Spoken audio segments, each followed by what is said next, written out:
Hey, how are y'all? My name is Stylz.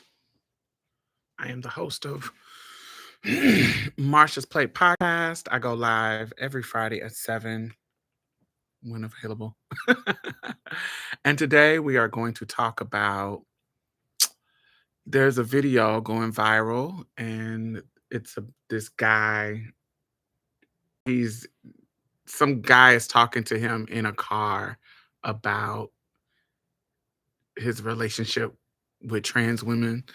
And yeah, I wanted to kind of discuss it. We're going to go through different points and discuss it. But how have y'all been? If you are returning, make sure you thumbs up as you come in. And if you are new here, welcome. Make sure you subscribe. Hey, Trishawn, how are you? Make sure you sit and take a listen. If you're new, I am eating some Kung Pao Brussels sprouts. They're so good. It's like pork sausage, Brussels sprouts, and peanuts, and soy sauce, and chilies. It's so good.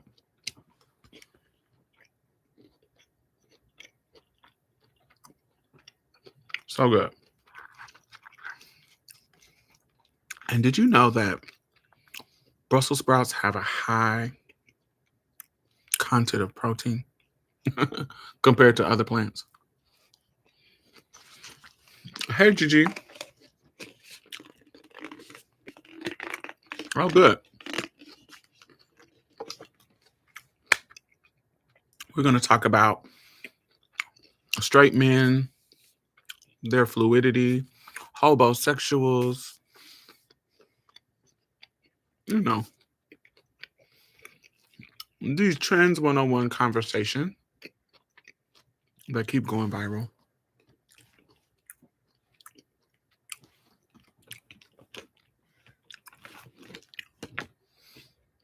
Hey, Jay. How are you? We usually give people about 10 minutes to get in.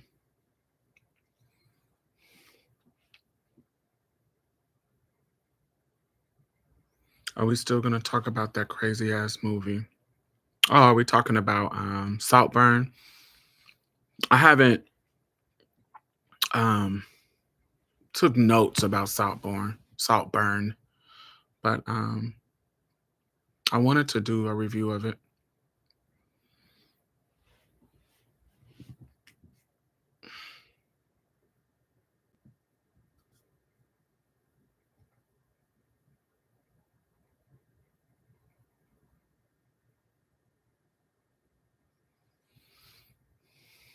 Hey, Furnace, darling, how are you? So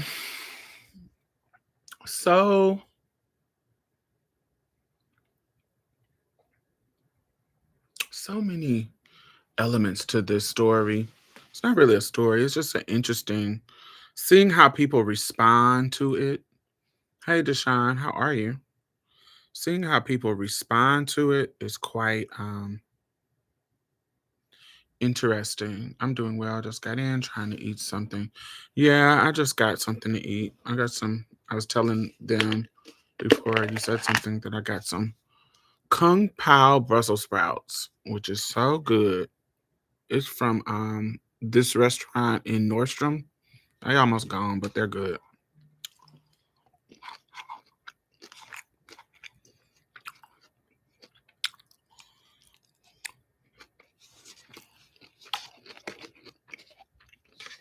Come on, pasta, Mardi Gras. Am I getting skinny? I'm not losing weight as fast as other people that I know who had the surgery.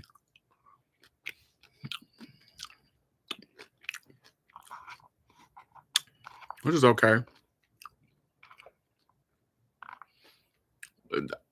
Brussels sprouts have a high concentration of protein.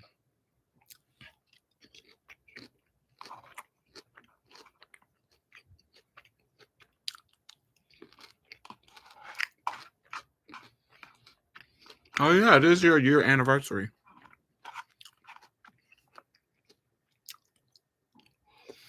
It is my, I think it's my 6 month. August, September, October, November, December, January, February. Yeah.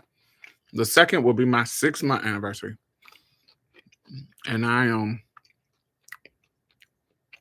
280.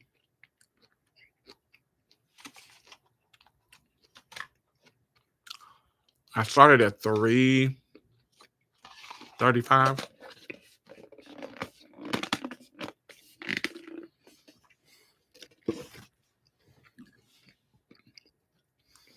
So I'm slowly going down, but it's everybody else I know, they were like, boop. It was like a speed loss. I lost 167. Yeah.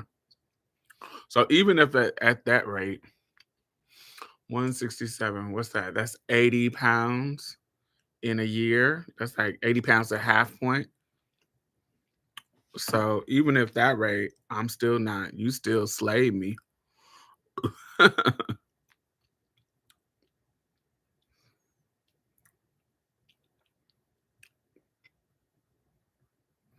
Yeah, because I'm only down like 55. I think my goal weight was 230. That would have been ideal. 230 would have been perfect.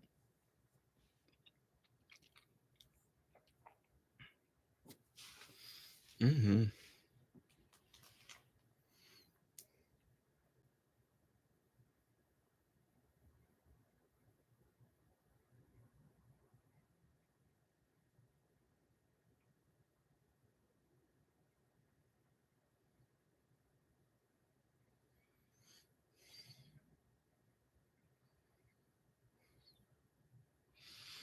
Mm. So I'm liking the clothing options. I haven't had to drastically change anything. Shit is fitting. Like I look slimmer, but I haven't drastically had to change my clothes to where like I have to get a whole new wardrobe. I haven't had to do that yet. I'm still in um that realm. Hey, Jenny, thank you. I'm still in my clothing realm. Like I did 3 times. Yeah, I haven't got to the point where I had to change my clothes. But I think it's also because I don't know. I was thinking like maybe because I wear a lot of dresses that I can cinch the waist in with a sickening with a belt, so it don't really change much. But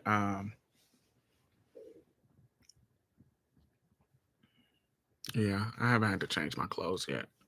I still can wear most of what I have. There's some belts that I have that feel a little bit too big now when they didn't before.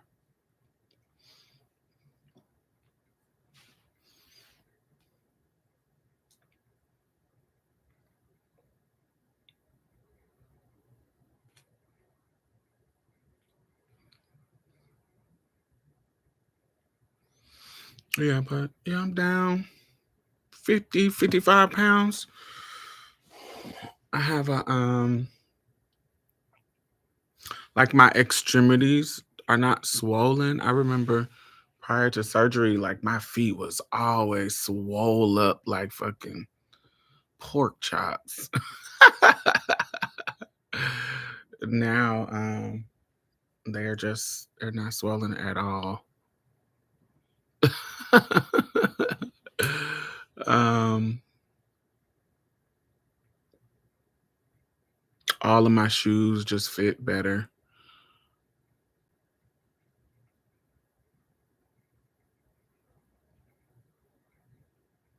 Yeah, it's better. More mobility.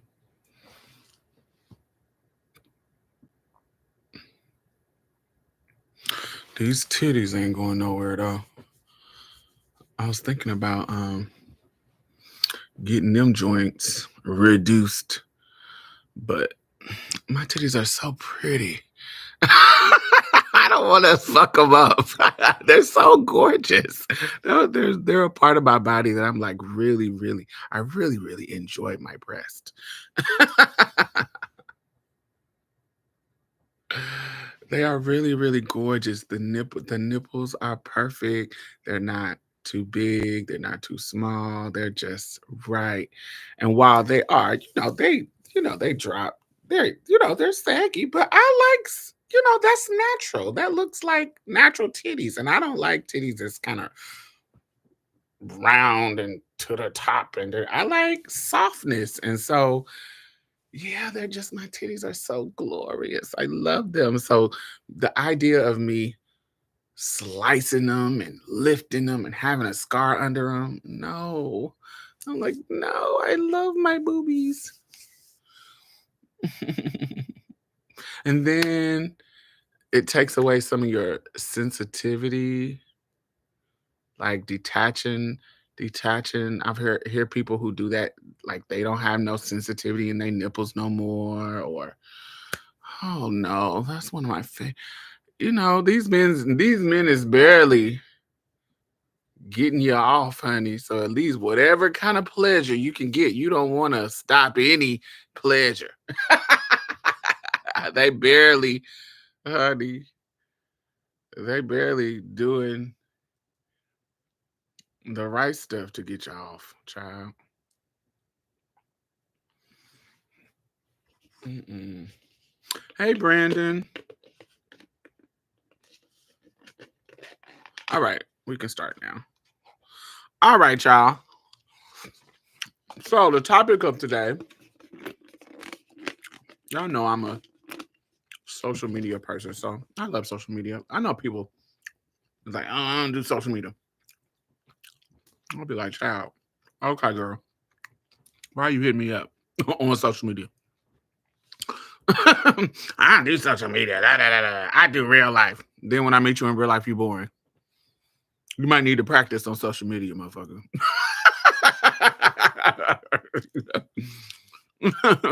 I do real life, but you want to come to my house and chill. Get out of here. Anyway, so you boring, my nigga, in real life.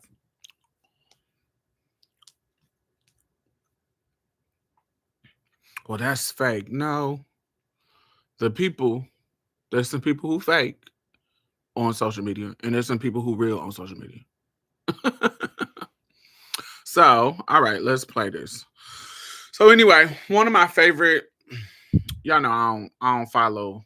I love following messy blogs, some of them, but it's certain ones that I just don't follow. Like Shade Room, I can't do it. I can't do Shade Room. I can't do is it Neighborhood Talk? I don't know. Shade Room, Neighborhood Talk.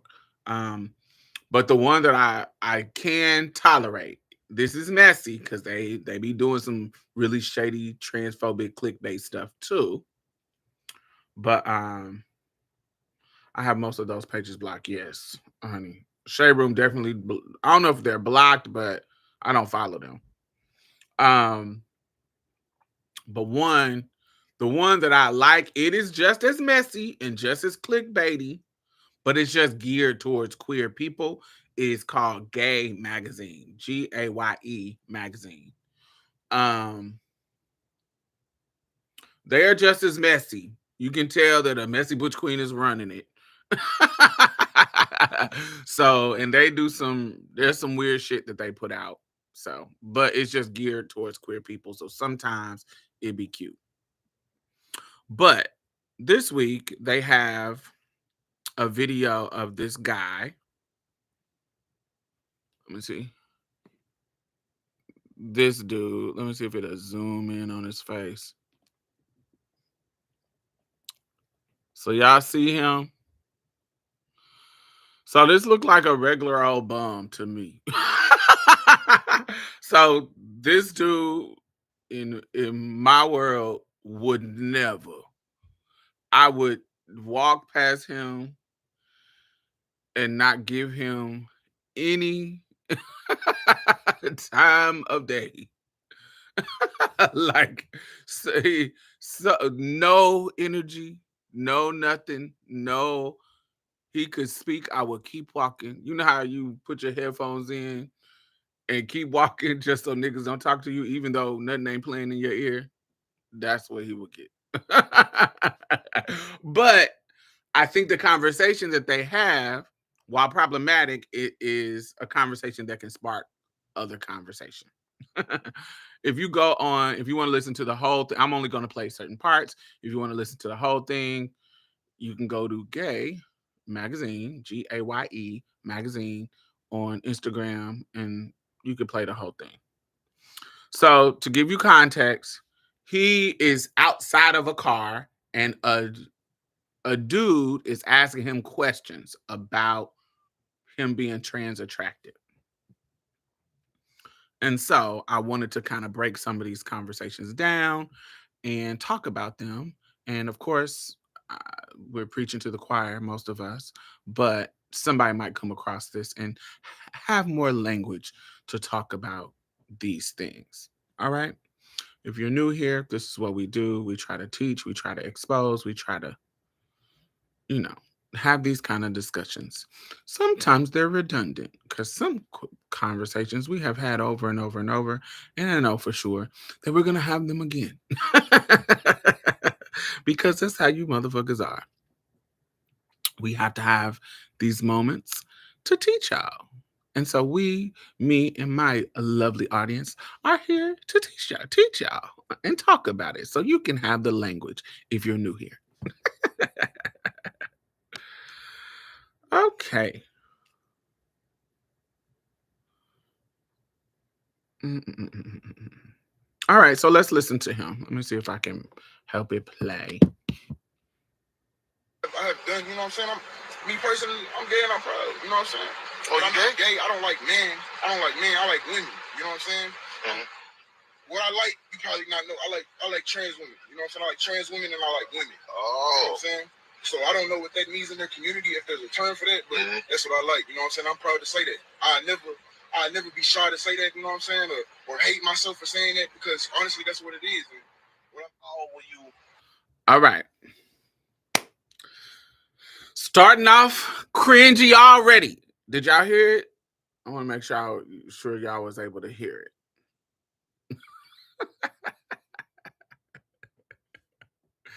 Did y'all hear it? Did it come through the speakers clear? Okay, cool. So, starting off cringe. All right, so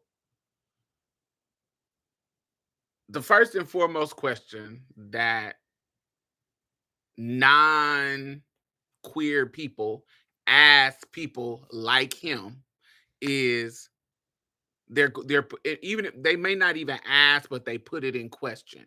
Are you gay or straight? Now, this is an interesting question. Redundant, but I can tell you how I think about it. I am not here to tell my folks how they think about it in the chat. I'm not here to tell you what you think about it. I'm giving you my thoughts about the experience that I live and have lived. Okay. Um, you can think how you want to think. It don't make me none. Okay. So this is my thoughts on the gay or straight situation. Hey, hey, Ty. All right. So I want it to be very clear that we are talking about a cis man that is dating a trans woman. This can apply to cis women who date trans men. So and so. Okay. So, but I'm going to talk about it from his standpoint because this is a cis man dating trans women. To me, Diamond Styles, I go by if whether or not I think you are gay or straight. First of all, these labels don't work. Our language is not equipped enough. It's not efficient enough for us to cover every single queer identity, queer experience, nuance of sexuality, because sexuality is so fluid. Now, there are language that we try to use, okay? There's language that we try to use to try to help categorize things. It is natural for us as human beings to try to categorize things. But it is also natural for those things to be kind of fluid, and don't these words, these categories don't always work for every single thing. And this happens in nature too, honey. Motherfucking Australia got tons of animals that do shit that animals like them don't do in other parts of the world. When we think about um duck-billed platypuses, a whole mammal that lay eggs, and it's so many. There's some things in the world that don't that when we discover them, they had to create a new category for them. That's just, do you see what I'm saying? There's so many things that are just not black and white, and sexuality is definitely one of those things that are not black and white. So when we talk about gay, straight, bi, uh asexual, and aromantic, and all these pansexual, and whatever, all these categories, what we're trying to do is to grasp and explain, use an inefficient language to explain people's experience. Okay. But so, with that being said, now that we know that language is not always efficient, we're going to try to use the normal layman's language, because somebody who is coming into this conversation is 101. That's probably the language that they're going to have at their disposal. They're not going to have all these extra words that our culture, our community may be accustomed to discussing.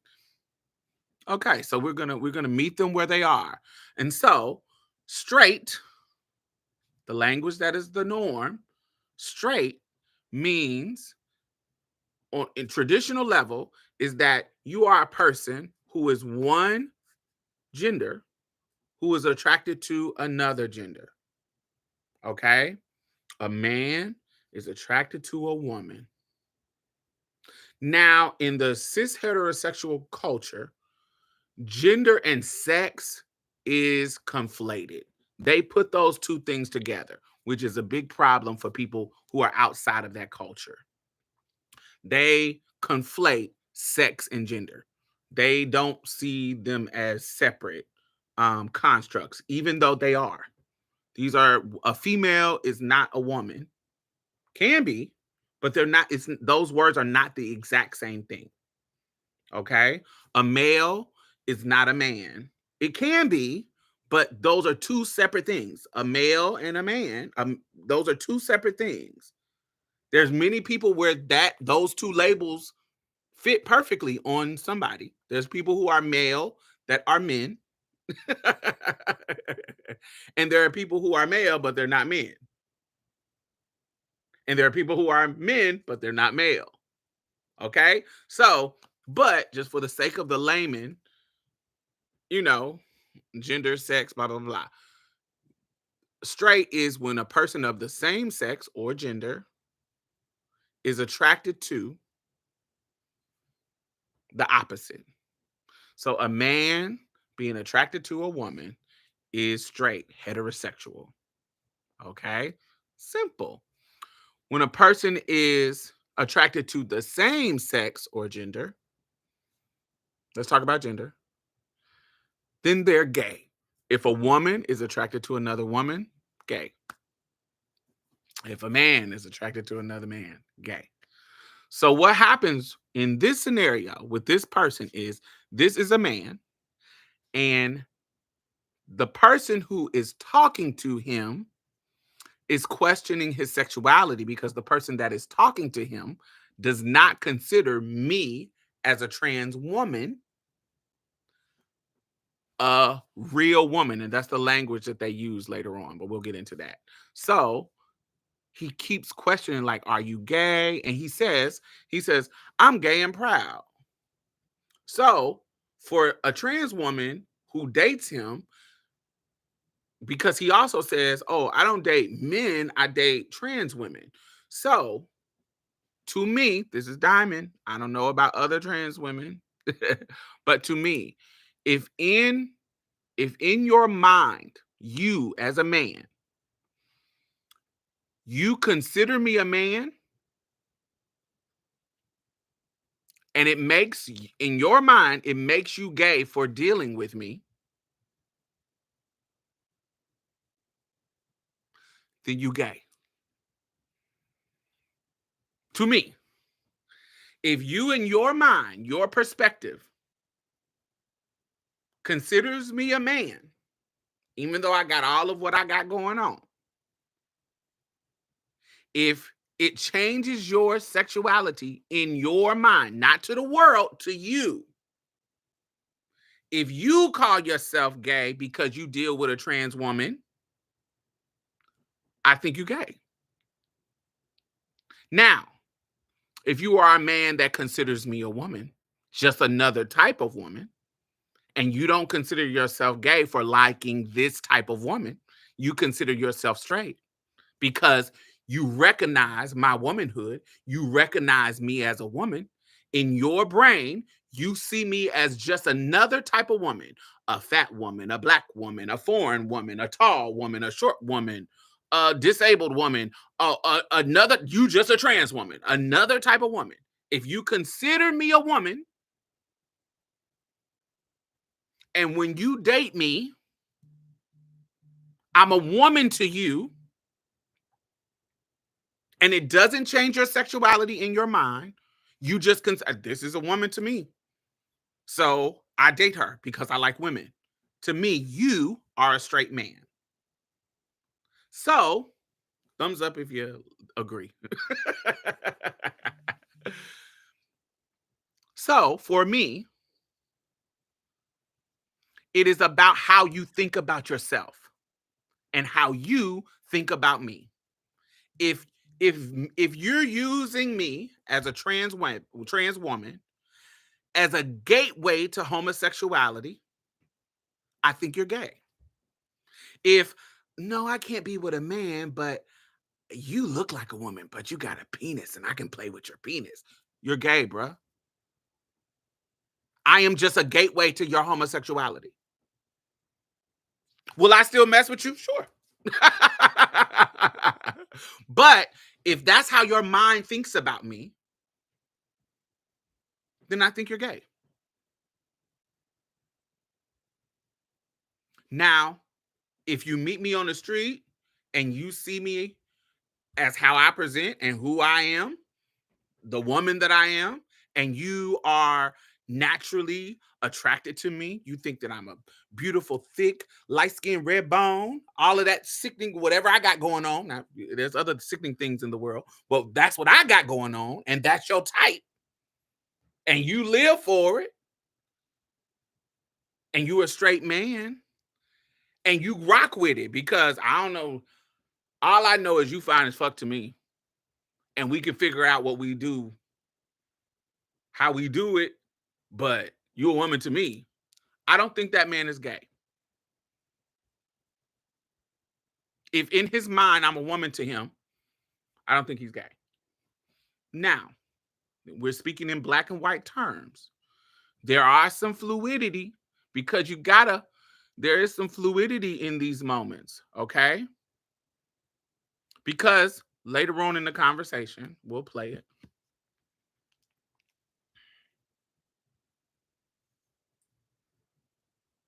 When you realize you were attracted to transgenders. So Let's stop right there. First of all, transgender is an adjective. Trans and transgender is an adjective. So somebody saying, when you realize you was attracted to transgenders, that's making transgender a noun. I am a transgender woman. Transgender is an adjective. It should not be used. It's like somebody calling you one of the blacks. I'm attracted to the blacks. That's what it sounds like when you say transgenders.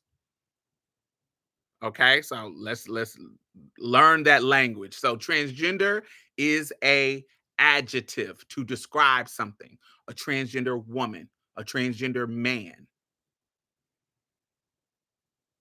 a transgender youth, a transgender child.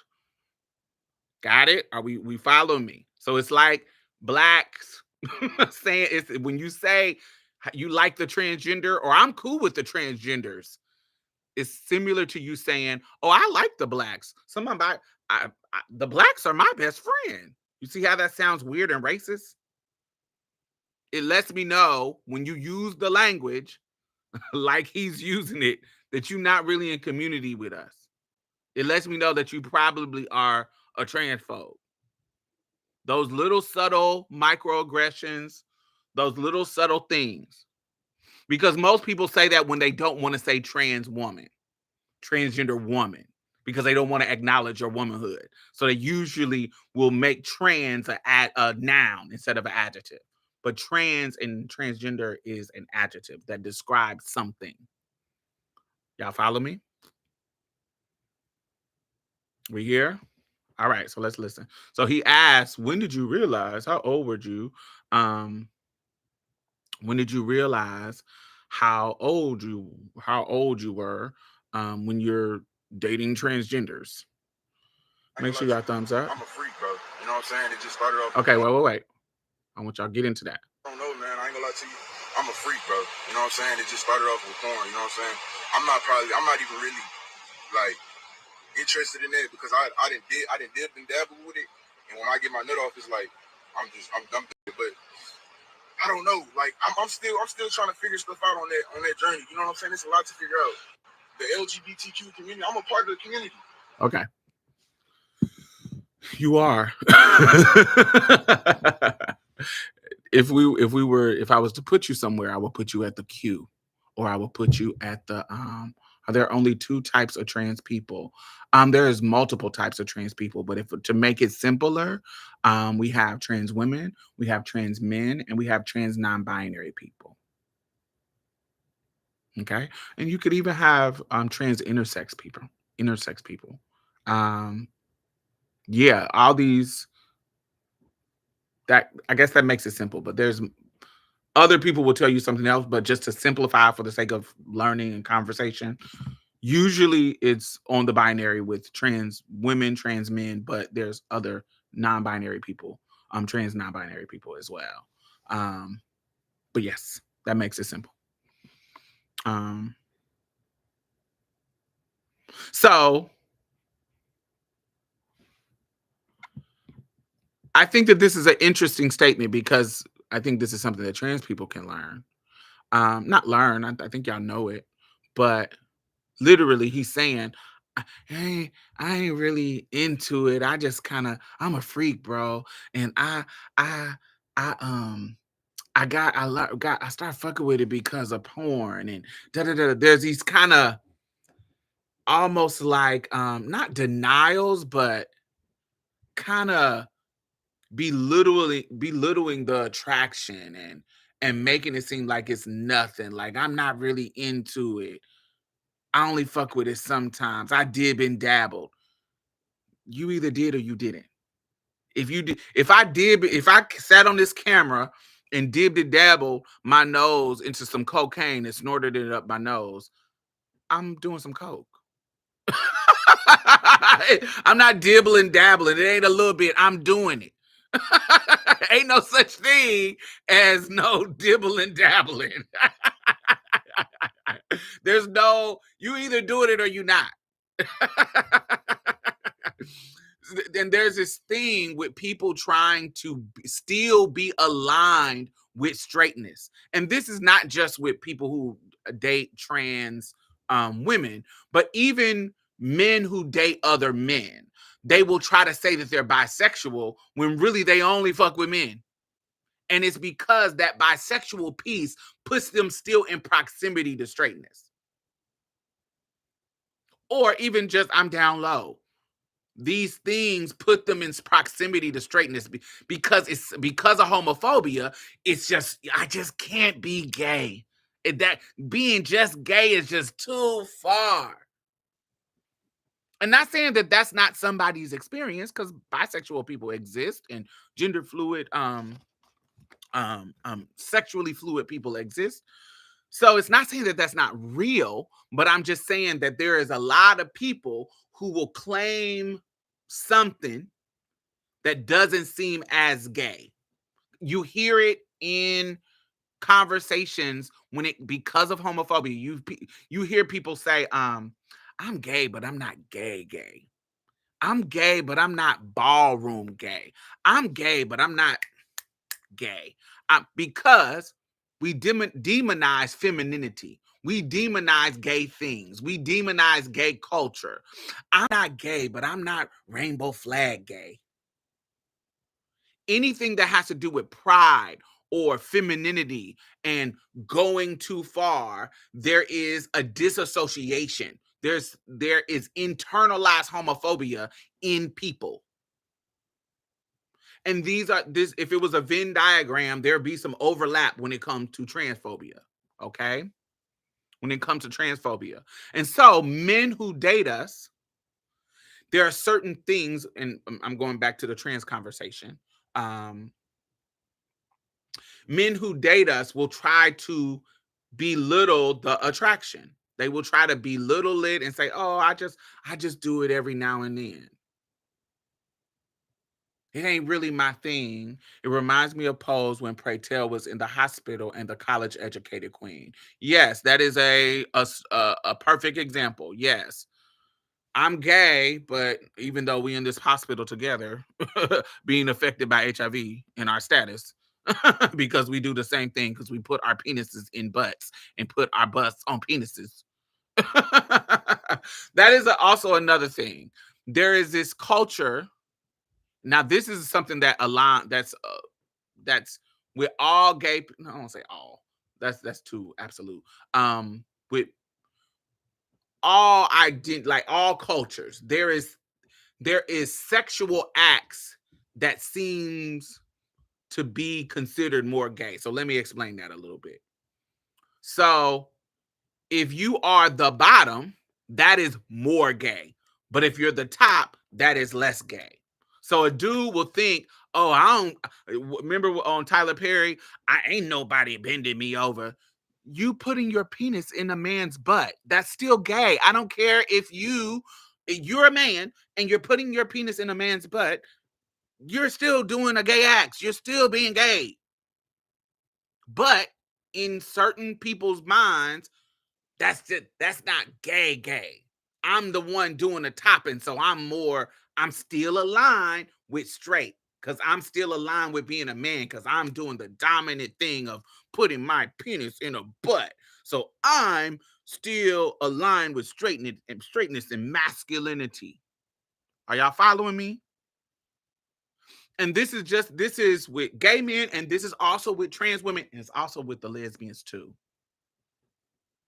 who is getting the penetration with the dildo and the strap, who is doing the strapping, who is doing the eating, who is not doing the eating. Are we both doing the eating? What is more gay? What is more femme? What is more masculine? The dark arts, yes. So when it comes to trans women, trans men, blah blah blah blah. But I'm speaking from the trans woman experience because I'm a trans woman. Because of that, some men will be threatened by the act of doing something, or be shamed about the act. Honey, they will tell you all day that they putting their dick in some butts, but honey, they won't tell you that they getting some dick put in their butts too, or they getting some dick put in their mouth too. um that's also, and as a person, when I'm, and this is this this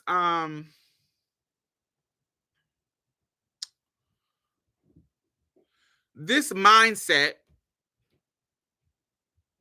me personally, I had to unlearn it. these rules about sexuality. It started to be too confining to me. So when I was younger, if a dude asked me to put my penis in his butt or suck my penis, I would put him out and call him all kinds of faggots. This is how the Lulu. This is how off I was to me, and I don't want to say that. That's maybe rude to somebody else. I'm talking about me, so I can call myself the Lulu. This is how delusional I was about sex and da da da da da da da. Because in my younger years, and I'm sharing my experience, I'm not speaking in absolute. Trans people are not a monolith, but I'm just sharing my experience and my thought process and how I went from one mindset to another, just so you can may understand one experience. You might have to talk to another trans person. We are not a monolith, and that's why you should have more than one trans friends, more than one trans source of information, because we are all different. We're not a monolith. And so just like Black people, just like women, just like any other demographic, we are not a monolith, and we think differently about things. And so I'm just sharing you Diamond Stylz' opinion and experience. So anyway, now that I said all that, gave you that dissertation. So when I was younger, because I have these, because I was being affected by gender dysphoria, and slightly, it ain't never been dysphoria. I've never been dysphoric to the point where I wanted to like kill myself or mutilate my body. I never been in that situation. That's extreme dysphoria. That's something somebody else deal with. Diamond doesn't deal with that. So, but the level of dysphoria that I did deal with was, you know, I was so apt to being treated like the girl that I felt that I was, that I wanted men to perform their masculinity in a way and their manhood in a way that affirmed me. So if you trying to come over here and use me up and try to do all this honey gay stuff because you want to use me as a gateway into homosexuality, then I'm thinking of you like a gay boy. And I'm a woman. Why would I want a gay boy? Gay boys like men. That fluidity, that fluid. Why would you want you like there's a difference between me and a gay man. Why would you want me? I'm a woman. How dare you? And that's how I would feel. I remember there's a dude that I still talk to, still my friend, went to high school with. Fine, fine, fine, fine, fine, fine, fine. And we end up hooking up like years, like we have been knowing each other, of course, in high school, but we end up hooking up. And he came over to my house and he was trying to try all the gay stuff. Now, mind you, I didn't know he was into me. So this whole hookup was randomly. He got my number from my cousin and literally called me out the blue. Like no kind of pre-conversation. He called my cousin that he mutually knew my blood cousin. And he was like, "Hey, what's your cousin number?" Da, da, da, da, and literally called me. So no kind of setup or nothing. So when he comes over, he's coming over with these ideas of, oh, I want to do this, this, and this, and this, and this. Trying all the gay stuff. Sucking peas, getting fucked, da da da da. So when he comes over and he get to trying to do this, I would have said, the slur. This faggot stuff, faggot. What? I was like, boy. But he's so fine and so like he's so fine. He one of them people. I know everybody go to y'all when y'all in school. He one of them people that everybody wanted in school. I know y'all had those people at y'all school where they, if you surveyed the whole school, who was your top five, they gonna be in everybody top five. Maybe not number one, but they gonna be in everybody top five. This is one of them. So I'm like, normally I would kick these niggas out, But you need to be on the roster. I need you on my record just for the sake of my ego. I need you on my record. So if nobody else know, I know I had this nigga. So I need you on the record. So he didn't get kicked out. We played, but any other mug would have got kicked out because I was so serious about that. So I end up going to college and I met, and this is that probably when I was like 17, 18. So I end up going to college and I met this dude named Jason. And Jason was so masculine. Like his performing of his masculinity was so top tier. And when we would hook up, the way he would engage with me was so masculine that no matter what he did, it didn't feel like some gay shit. Now, this all could be a delusion. I'm just selling, honey. He's giving me realness, and I'm buying it. Tens across the board. That could be it. But the way he treated me in the process of us hooking up, it didn't make me feel manly. It made me feel like a woman, even though he was doing some of the stuff that I would consider, you're a little gay, my nigga. This a little what is happening. So me experiencing that with Jason, it kind of shifted my brain where I was like, oh, I can have these fun experiences and receive pleasure. Because prior to this, I would be hooking up with dudes and I have to wait till they leave and jack off. Because they're not doing anything. Yes, they could be plunging me, they could be sucking on my titties, they can be doing all this stuff, but they're not doing anything that can actually make me nut. Because I'm somebody, I don't nut from penetration. There's some people who do, I don't. I've actually made people nut from penetration. So I know it can happen. I'm somebody who it just never has happened to. So for me, I just I just I don't have that body. You have to actually stimulate my sheeness, my penis, to get me off. That's how it is. And so prior to these moments in college, I would just be pleasing niggas and not getting my nut. I would literally have to. First of all, I'm a trans woman, so I would be hiding my junk. Like I wouldn't be wanting to show it. Like I want you to see me as a woman, so I don't want you to see my penis. And so, I would hide it. Like I would wrap my body up, that keep the lights off. I would do all of this crazy ass shit that felt like it was normal for me in that age. But when I got older, it stopped being normal. It stopped being okay. And so I got in a relationship. Jason, I remember specifically, Jason in college was the one who sparked that shift in me where it felt normal with him. Even though he's giving me head, it felt normal. It didn't feel like it didn't trigger any shame. It didn't trigger any, even how he did it. And this is all mental shit, y'all. I'm just explaining it to y'all so y'all can understand me. This is all mental shit. So me standing up in front of a dude and him being on his knees giving me head, triggered. Not now, but when I was younger, triggered. I'm feeling like a man standing over you and you gobbling my meat. Oh my God, triggered. I feel like a nigga standing right here doing this. Do you see what I'm saying? Like it would trigger my dysphoria. It would trigger me and make me feel super masculine. But Jason got my legs up to the back and he's wearing it out.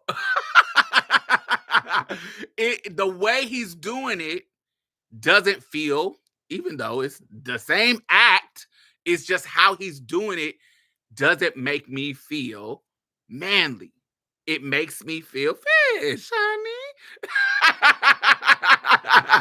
And so I'm like, oh, this is feeling love. Like, I'm like, oh, this doesn't, he ain't like, ooh, one thing that I hate, even on porn, I hate for a dude to make bitch noises. Like when he getting plunged or when he doing something and he get uh, or any kind of bitch ass noises. Oh, I don't like all that. That turns me off.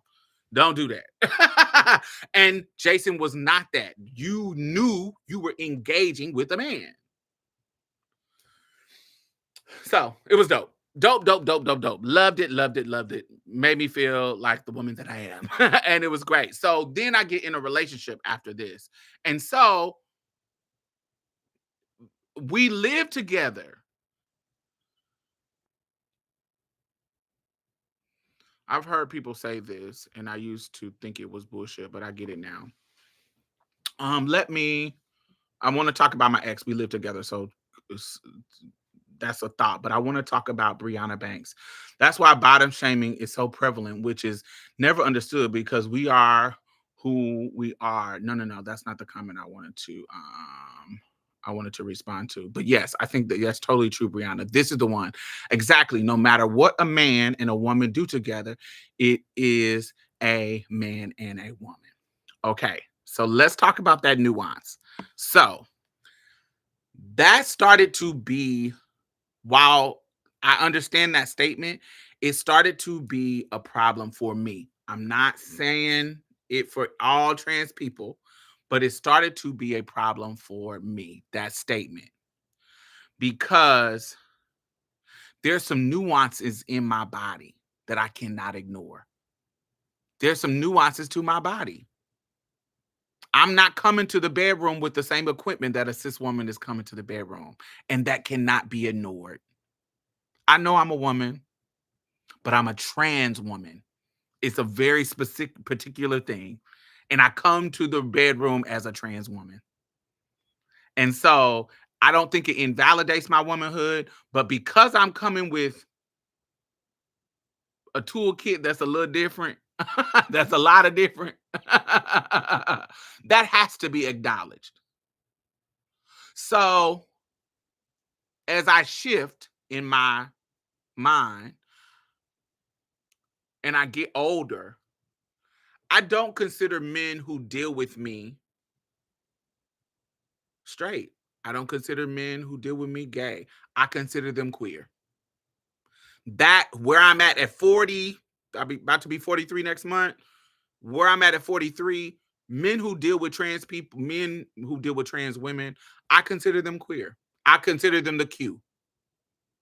I don't consider them the B. Because the B says I'm attracted to men and women. I'm not a man. But I do consider them the Q. I think our sex that we have is queer sex because I'm bringing something to the table that's other, that's out the box, that is queer. So I'm okay with that myself. Now I'm not gonna try to define him. If my man tells you he's straight, I'm gonna be like, well, he's straight. But in my mind, I know for a fact that this is queer sex. So I know you the Q, my nigga. You ain't just an ally. A lot of trans people, a lot of trans attracted men say, I'm one of the allies. I don't think you the ally. I think you dead smack with the Q. LGBTQ.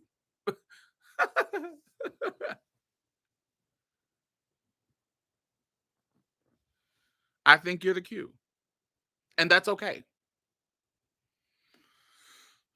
And so yes, yes, yes, yes, yes. So as I so yes, I don't think it changes. I think that a man dealing with me, it puts you in the queue. I don't think it makes you gay, but I do think it makes you cute, the queue.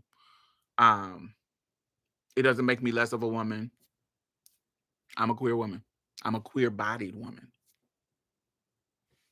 I have a queer body as well, not just a queer sexuality. Um, so yeah, so when I got in a relationship, okay, in my early 20s, 23, 24, 25, we lived together. And prior to that, I wasn't living with a dude. You get what I'm saying? He would come over my house, we would hook up. I would come over his house, we would hook up and go on about our business. And when we're done, you leave, I can get the lotion, get the oil, and get to wearing it out and get my nut. But I'm living with this dude.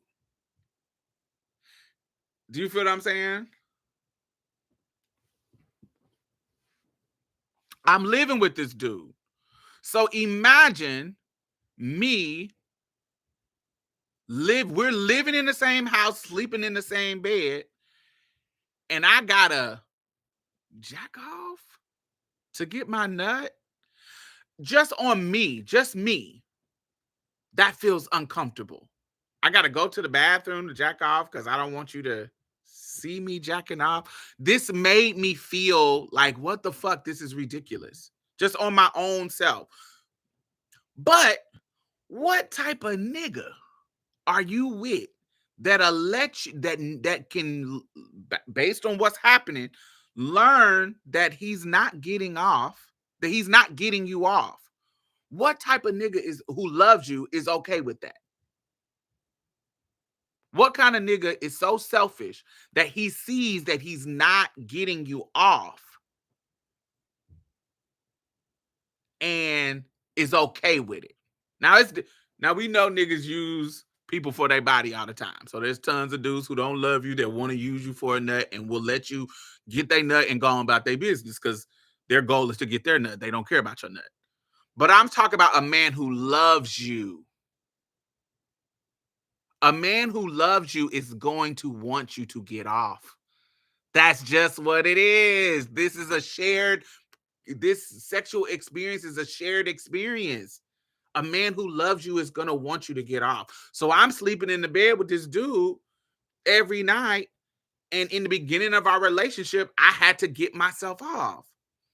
And so in the process of us continuing to have sex and be closer and be in love and blah, blah, blah, blah, he's like, I don't want you to fucking have to get off by yourself. What I got to do to get you off? Do you need me to do you need to do that while I'm penetrating you? Do you need me to, like, what is it that you need me to do to get you off? How can I get you off? And so I'm like,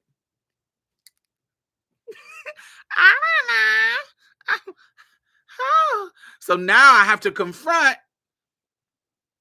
my dysphoria and my pleasure, because right now it's like they like button heads, like, what's going on? Like, are you going to be comfortable with this man that you love and get your nut? Or are you going to sit in this dysphoria and be uncomfortable in your body with this man that you love, that you live with? So that clash was there. And so I had to reconcile that clash. I had to fix it.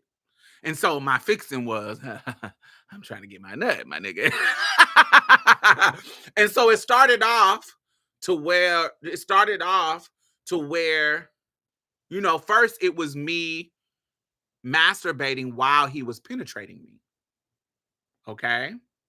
And so instead of him doing his normal pump, pump, pump, pump, pump, pump, pump, pump till he nuts, he would pump, pump, pump, pump, pump till I nutted, and then he nuts. Like a man should do who loves you. And so it started off in that nature. But then I am a queer body woman. So I say this all the time when I try to do things with people. So I've never dealt with somebody who had a vagina. So I've never been in a sexual situation alone with somebody who had a vagina. I've been in a threesome with a cis man, with a cis woman, where a cis woman done gave me head. Me and the cis woman is giving him head. Like threesomes with a cis man. I've done that. But me being in a 101 sexual situation with somebody with a vagina, never done that. So right now, if I was to explore that, then I'm gonna be exploring your pussy. Because I done had dick. I done been penetrated. I done did all the stuff that you can do with dick. So if I'm going to explore, I'm going to explore your vagina. I'm going to want to eat it. I'm going to want to stick it. I'm going to explore the vagina. I'm going to want to do those things because you have a vagina. This is something that I haven't experienced yet.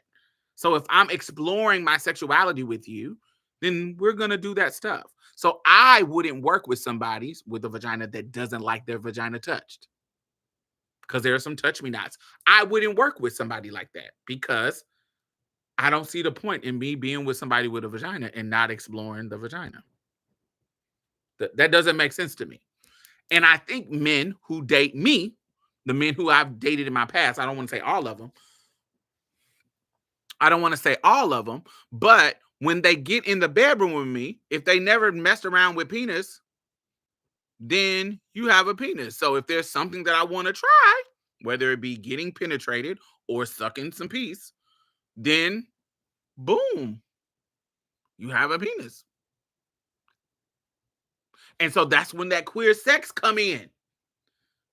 That's where what I was talking. And this is as I get older.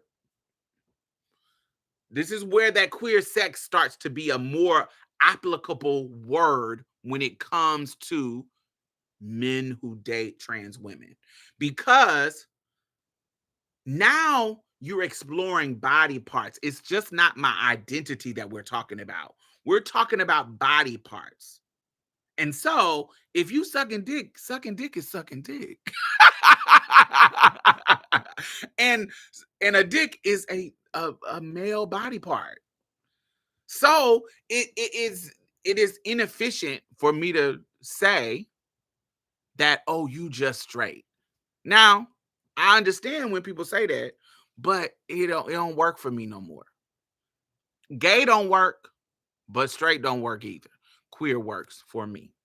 I'm not speaking for all trans people, but the sex that men who have sex with me have is queer sex, baby. We doing, because I think back in the day when I was just letting dudes penetrate me and just sucking their dicks, I do think that was just regular sex, because an asshole is an asshole and a mouth is a mouth. Now, other people can say other things, but when they get to start doing, we get into some verse sessions, then it starts to be queer, and I needed language that worked for me, and that's what works for me.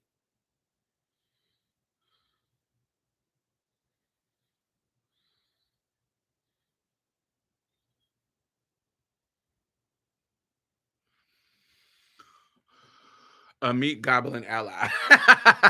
Right. We all need those. More of those.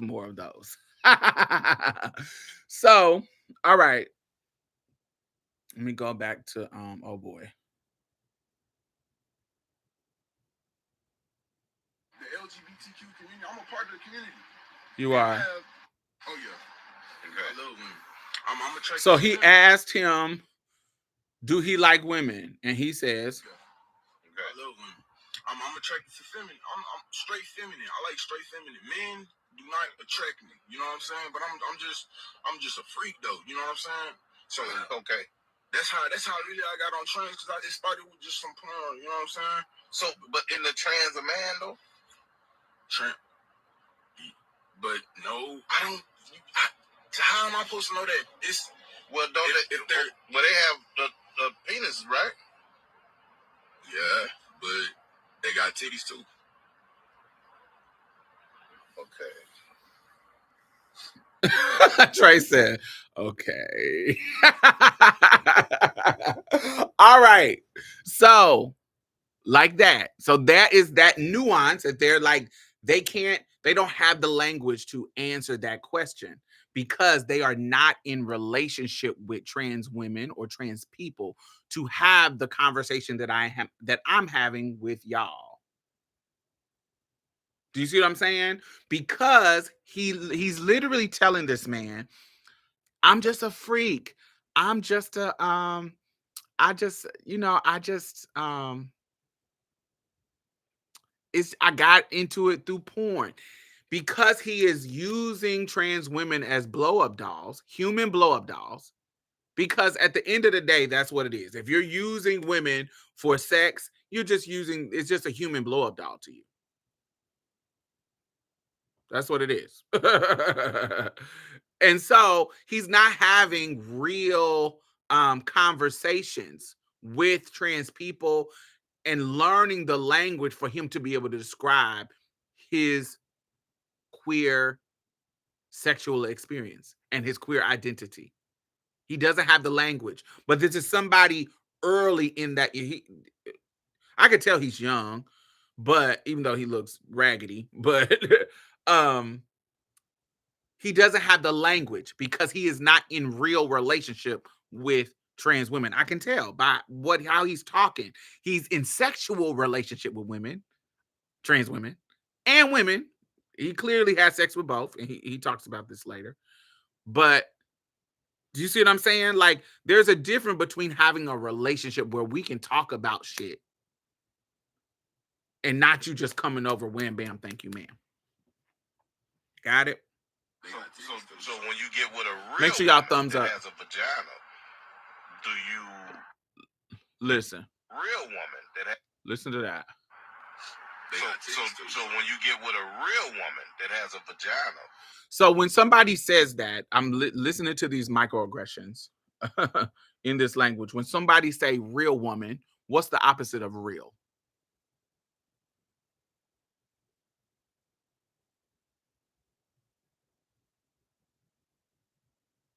Falsudo, fake, imitation, right? Yeah, so falsudo, fake, imitation, faux. There's all these words that are. So who is the who he describing is the real woman? Who's the fake woman? Us, right? And so this language, while people will normally use that, okay?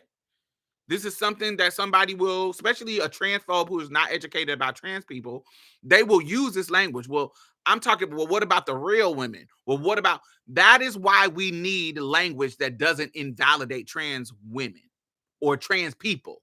That's why we, not us, we didn't create it, but this is why the doctors created the word cisgender and transgender. So they won't have to say, this is the real woman and this is the fake woman, because that language invalidates us.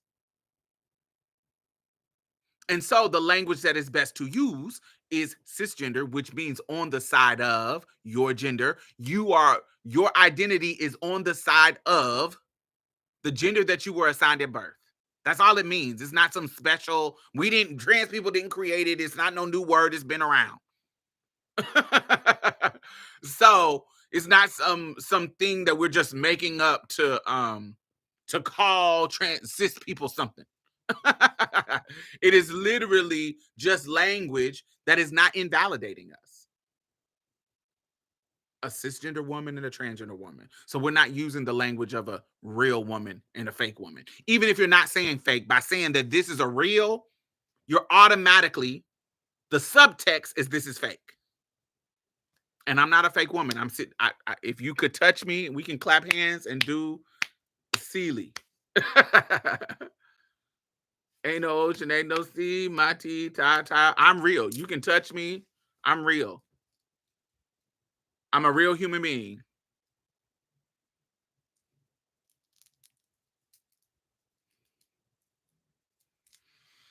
So he's telling him, with a real woman that has a vagina, do you disclose that information to that real woman? Do you let that real woman know that you are also involved with transgenders? So basically, say me personally, I'm attracted to feminine. okay, I want to stop that real quick. So what he's asking, and this is another question of that might be controversial. My take might be controversial, but this is another question out that is common. The gay and straight, is he gay? Is he straight? Another question is, should he tell women that he is dating that he is also attracted to that he dates trans women. What do y'all think?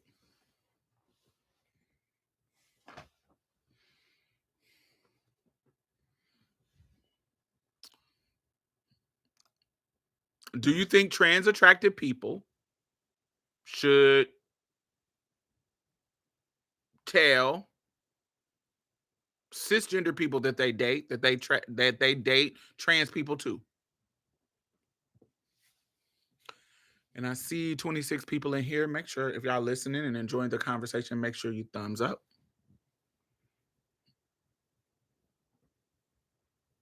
Kiara Smith says it doesn't matter.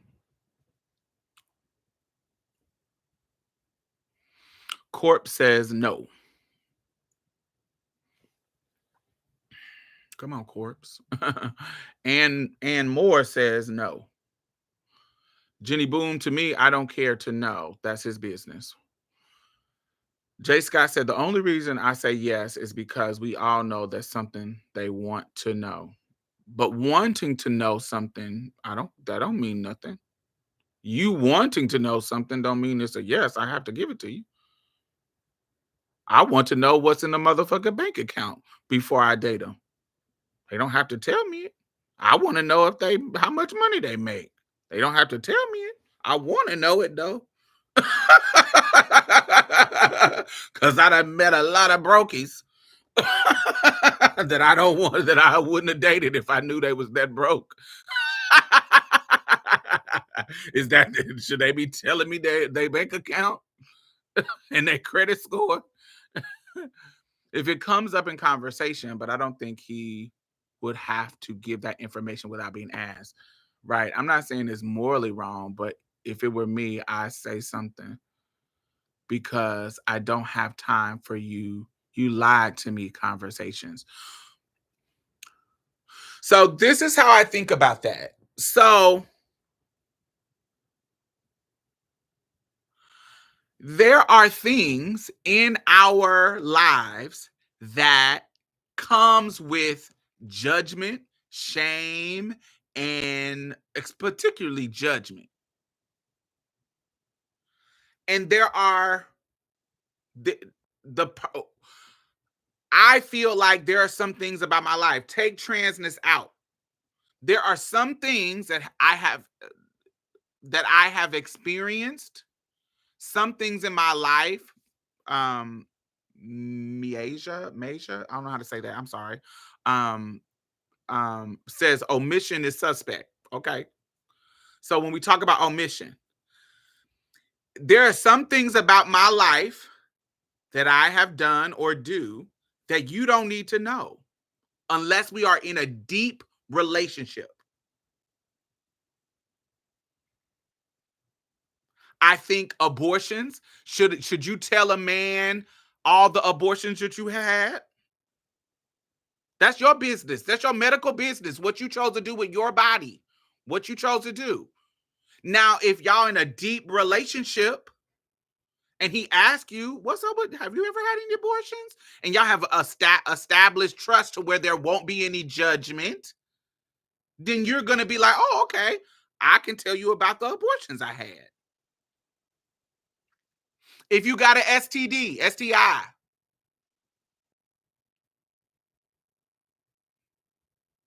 now we're not talking about I wait to have sex with you with my STI. I'm talking about having one in the past that you got healed. I'm not talking about you putting somebody at risk with an STI. I'm not talking about that. And then telling them later. I'm not talking about that. That's wrong to me. But I'm talking about telling somebody that you had one in your past. Oh, I caught gonorrhea when I was fucking 27. And should I tell you that I caught gonorrhea when I was 27? Should I? Should I not?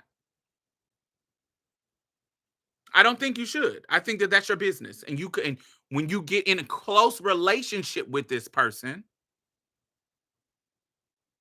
then because these things come with judgment. Then I tell you, when we're in close relationship, we are all right, we're long term, blah blah blah blah blah blah blah blah. I think that's when things start to we open up to each other and we have real conversations about real shit.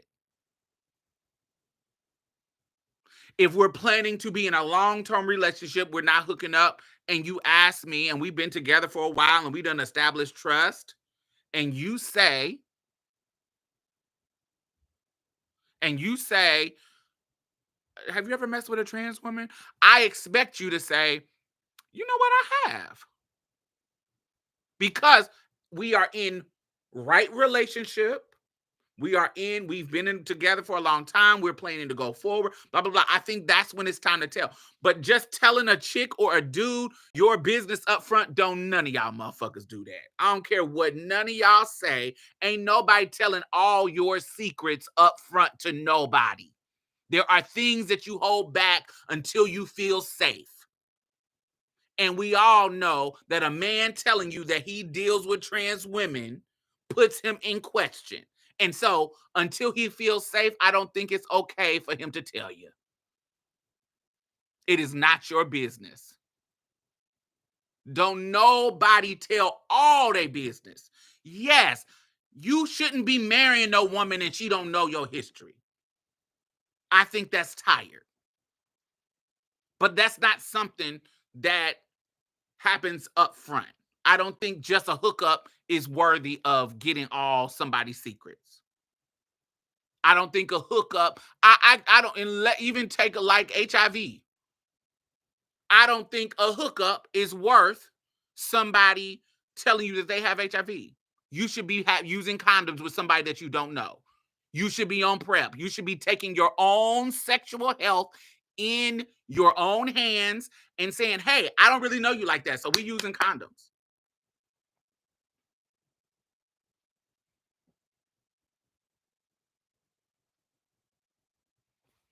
I don't think somebody telling you that history for a hookup, I don't think that's appropriate because we don't know each other. And we know each other enough to hook up, but because we're not super, super close, we got to use condoms. If some condoms break, we got to go get our prophylactic because we know that when we is that the word I maybe mispronounced it, but we go get our PEP. We know, just in case people who are listening, we know that we are in a different space when it comes to HIV than we were in the 80s and the 90s, right?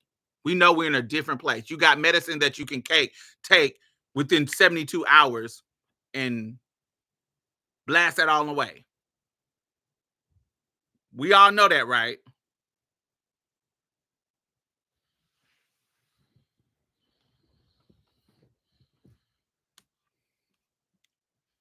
I did have a man tell me he tried queer sex and it wasn't for him, and that in the getting to know you stage, I instantly knew I wasn't interested.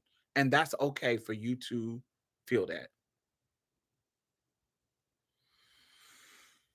Yes, and also we know that people who have HIV, if they are on their PrEP and they are on their medication, they can be undetectable and they can't pass HIV to people, right? We know that that's where we are in the advancement of medications when it comes to HIV. So we know everybody is there. We're all I hope everybody is there. So if a person has HIV and they are on their medication and they're undetectable, they cannot pass it to you. I want to make that clear since we're talking about it. Yes. I want to make sure people who are listening. So okay, so yes. So back to what you were saying, Miss Dozier. Miss Dozier.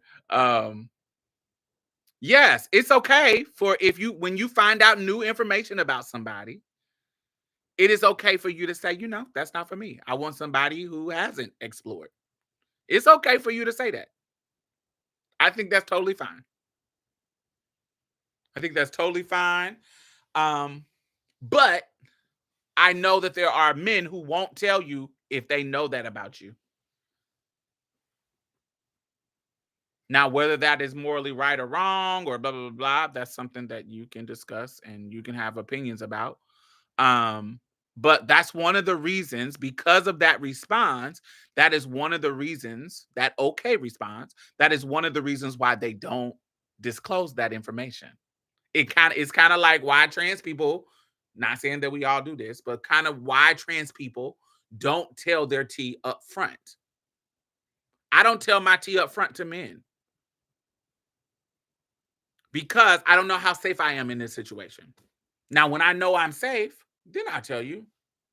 But you walk up on me at the mall, talk about, damn, Red, you sexy. Da, da, da, da, da, da, da.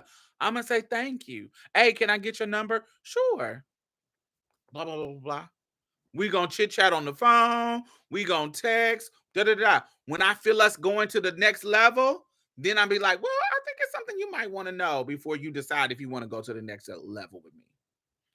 That might happen after the first date, second date. I don't know.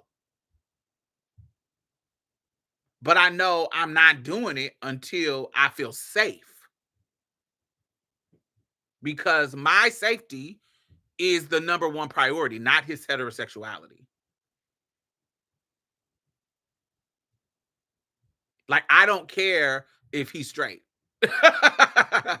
I don't care if he's gay, if he's queer, whatever, when it comes to my safety. It has nothing to do with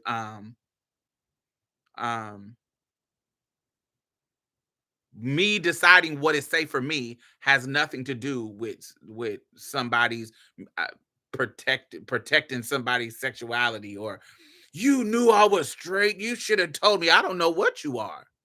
We just explained how motherfuckers be fluid when it comes to trans people, when it comes to cis women, when it comes to, it's some fluidity out here. So I don't know what you will and won't do. I know tons of men before they met me, they didn't mess around with nobody else. They had never messed around. And then when they met me, they said, I might want to try this. So I don't know what you're going to do. But what I do know is before I know you, I need to be safe. Before I know anything about you, I know I need to be safe and I need to protect me. It is cis women out here getting shot in their face for not giving numbers out. So I know my trans self will get shot in my face, i.e. Isla Nettles. Literally told her tea on the street when dudes were trying to talk to her and they beat her to death in broad daylight in Harlem. So anybody who thinks you're supposed to do that, that's silly. They silly and they're just being transphobic. I tell you when I'm safe. Now, that don't mean I ain't did no stuff. I ain't did some stuff, not now in my current state of age and maturity. But, when I was younger, you know, wanting to just feel like the woman that I am. There's moments that I you know, was not discussing my tea to nobody. You here to have fun, I'm here to have fun. You here to get a nut, I'm here to get a nut. Or I'm here to get you a nut. You ready? Let's go.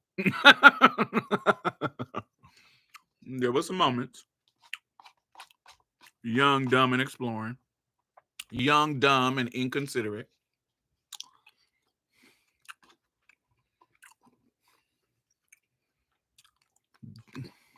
Don't recommend. But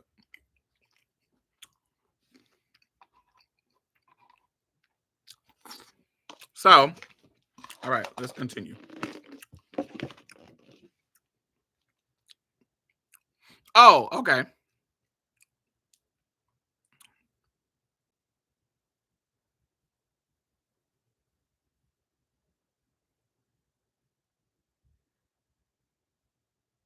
I'm attracted to feminine.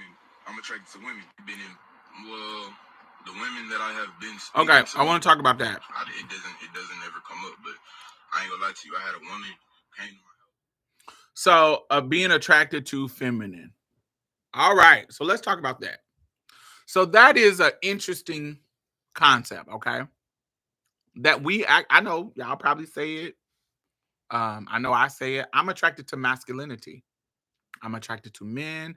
And men and masculinity are two different things.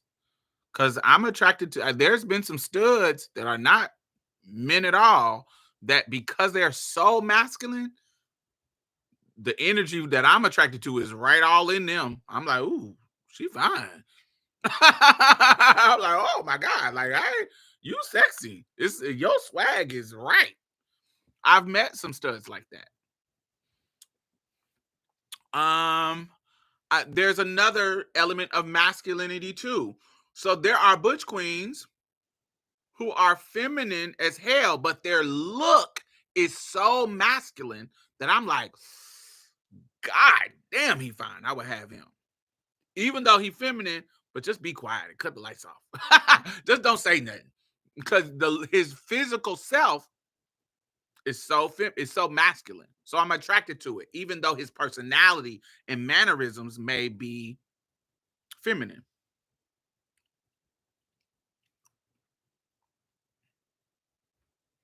Let me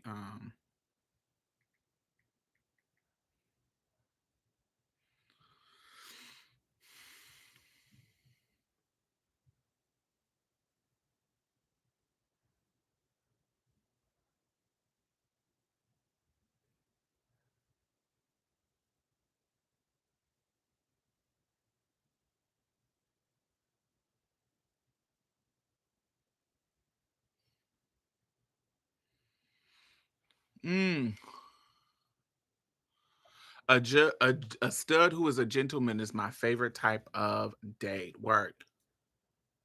Yep, that happened to me for sure. Yes, there's some tons of swaggy ass fucking studs that I'm like, oh God, I ain't never messed with one, but you could get it. You fine. So yes. So that masculine and feminine, and that opens up the door for you. If you are a person that's like that, that opens up, them studs will blow your mind. Great experience. Yes, Lord. So that is a perfect example, Miasha. How do you pronounce your name? Of how a man could experience something outside of being with a cis woman. Because a man could meet me, he could meet somebody who they just got a feminine swag about them. They just like, oh my God, you're beautiful. You look, imagine, let's take, we all know this is Maisha. Gotcha, that's easy. Maisha. We all know. So this is another element. Y'all know that trans women come in various packages, right? We know that. And so there are trans women who, when you meet them, you pretty much know they trans because you can look at them and tell. You can be like, I know this is a trans woman. I can tell. In our culture, we call that clocky. A more derogatory term is bricky. We call it a different things. Hard, we call it bricky, we call it clocky, we call it, not passable. But there's the opposite end too. We have the opposite end if we thinking about the binary of passability. That there are some trans women that you're not going to be able to tell that they're trans. I know you think you will. All cis people love to say, I can tell. I can always tell. Yes, there's some people that you can tell. And then there's some people that you just cannot. There's some trans women that even fool trans people. And I hate to use the language fool. I'm sorry. Not fool, but they're undetectable as trans by even trans people. There are some trans people that it is what it is. You can't tell. There, and if we want to be honest, there's some non-trans people that look good as fuck. One of them, I'll always use them as an example. Alonzo, if Alonzo decided to be trans, even though they're not trans, Alonzo Arnold, if Alonzo, just based on Alonzo's just natural look, they already have the foundation of being a trans woman. If they just went and got a BBL. Now they want to be a man and be feminine and not be trans. Maybe we'll see years to come. Usually when you start getting, but Alonzo is one of those people. Before Alonzo got any surgeries, Alonzo looks already like a girl. All they gotta do is throw in a wig and they look like a regular girl.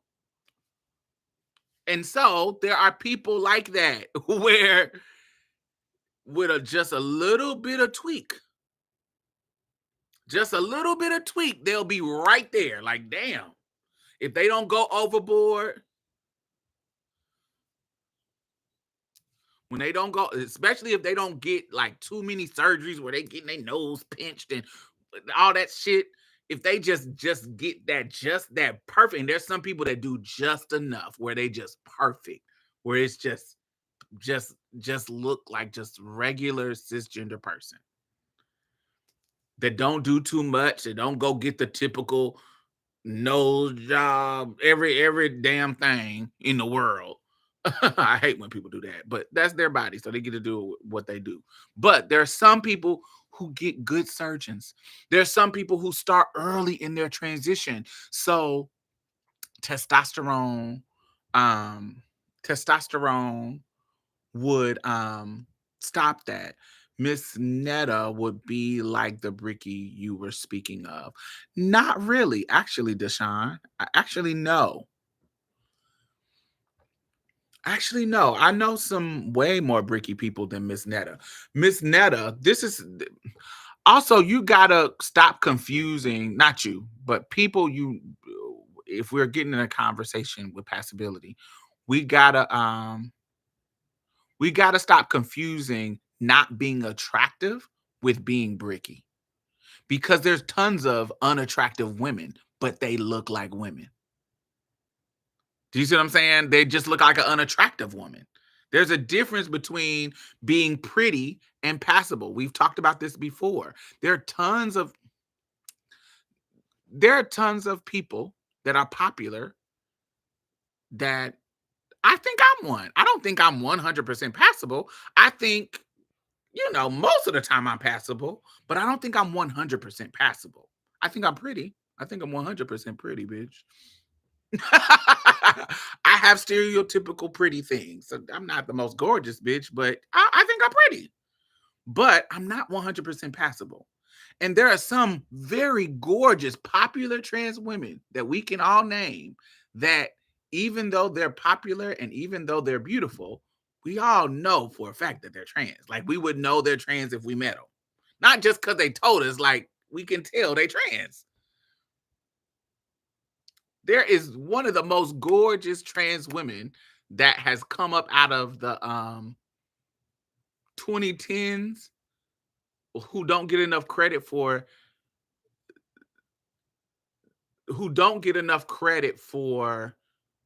the impact that she has made on beauty and hair trends, lace wigs and colorful lace wigs. I don't want to say no name because bitches think I'm being shady. She's one of the most gorgeous trans women, but she's a trans woman. Like, yeah, she's gorgeous, but she's a trans woman. Like, it. Like, she's not passable to me. And that might be because I'm trans, but there are some beautiful women that they're trans, but they're not passable. They're gorgeous, drop dead gorgeous. They got all the hair, the posing, and da da da da da. They're beautiful, but they're not passable. They're not. You can clock them. I met them in person, and I'm like, I know I would get them. There's some girls that you just wouldn't. There's some girls that I met that I'm like, whew, I might need to hang it up because, baby, if this was a competition, you won. Bow down because, baby, you is that girl. I've seen it. I've seen girls who I know for a fact, bitch, you get through. I would have never known. Wouldn't have guessed it. It's just there's some girls that's like that. So there's a difference between being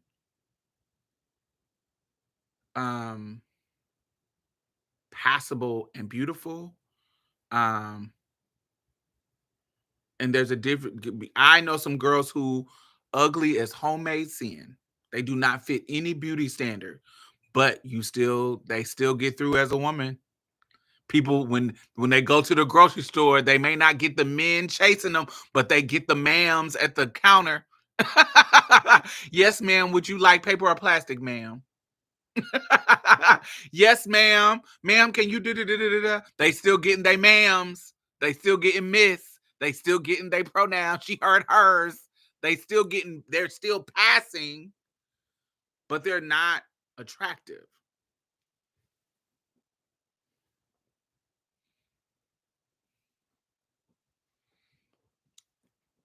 There's a lot of people who I know for a fact. I learned this early in my transition because there used to be a girl. She rest in peace. She passed away recently. Not recently. She passed away a while ago. She actually was in the Little Kim "Put Your Lighters Up" video, and people that she was in the video and they didn't even know she was trans. Because y'all remember Lil Kim's video "Put the Lighters Up" when they were just kind of going through the hood recording people. She was one of the people they was recording, and they didn't even know she was trans. But when we were growing, she grew up. She was in New York at the time, but at the time of the recording of the video. But in Indianapolis, when we were younger, honey, she was unattractive, but she was fish. She could walk through the straight clubs and not get clocked.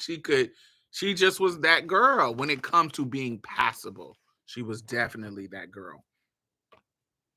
This is so good. Oh, I love this, man. I hate when I'm influenced by the influencer. But all you have to do is work with what you got. Sometimes. Some people don't.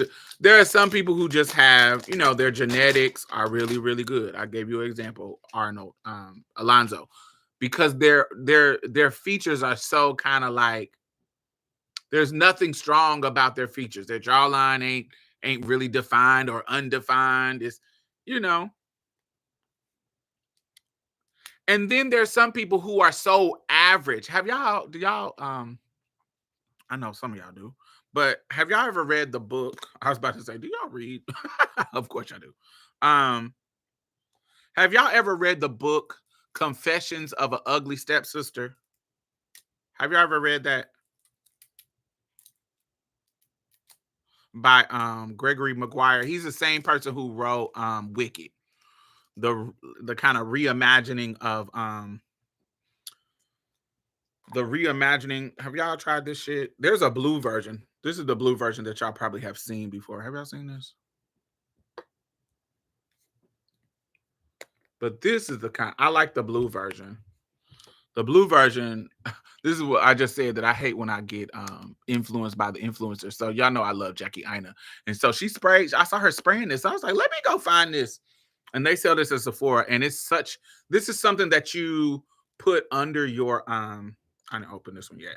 That you put you spray this and then you spray your colognes on it. It's just another layer of scent for you to do that you can put this on and then put your own your expensive fragrance on too. I got this one is more like vanilla and this one is more like a fruity floral. And so it just gives your scents another layer of fragrance. And so what I like to do, y'all know I be teaching y'all smell goods. So what I like to do is, once you wash your tail, make sure you wash your tail. Once you wash your tail and you put a similar cream on, it doesn't have to be this one, but something that is in a similar scent family of the spray that you're going to spray. And so put your cream on your body. And then you spray this on the cream on your body. And then you follow with your own whatever scent you have. And make sure they're in the same scent family. So this one has jasmine, plum. So if I had a scent that was like a white floral or like a fresh floral, because I like fresh florals. I don't like fruity florals. A little bit of fruity, but like it could be a little bit. But fresh florals, you put this on and it gives you another layer on your body of smell good, just another depth of smell good. So when somebody's smelling you, they're not gonna just smell the scent. So it'll be like, say you have a scent that somebody can recognize, they won't be able to recognize. They're like, that smells like something familiar, but not for sure, because you've mixed and matched it. I do that anyway. You mix and match it with things and you smell fire. And so Jackie used this and she added it with Bulgari, and I have some Bulgari, so I wanted to put it together and it's fire. It's so good. So that's another. But yeah, these are really, really good. And they come in a bigger size, but I wanted to try this one because like I said, I was influenced by the influencer. Anyway, what was I saying? I just got distracted. Oh, the book. Confessions of an Ugly Stepsister. So let me get the book. I have it. Ooh, my legs.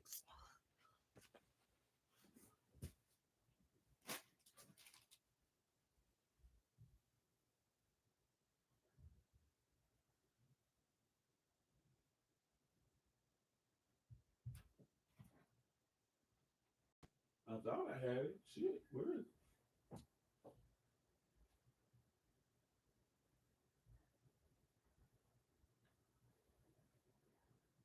Oh, I don't know where it's at.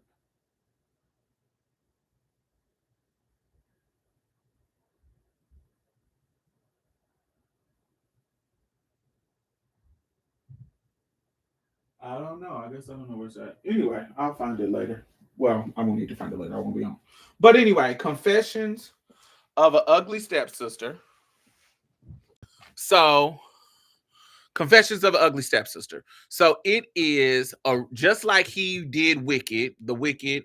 Also, Wicked is coming out soon. Wicked with Cynthia Erivo and Ariana Grande. Check it out. But The Wicked is being made into a movie now.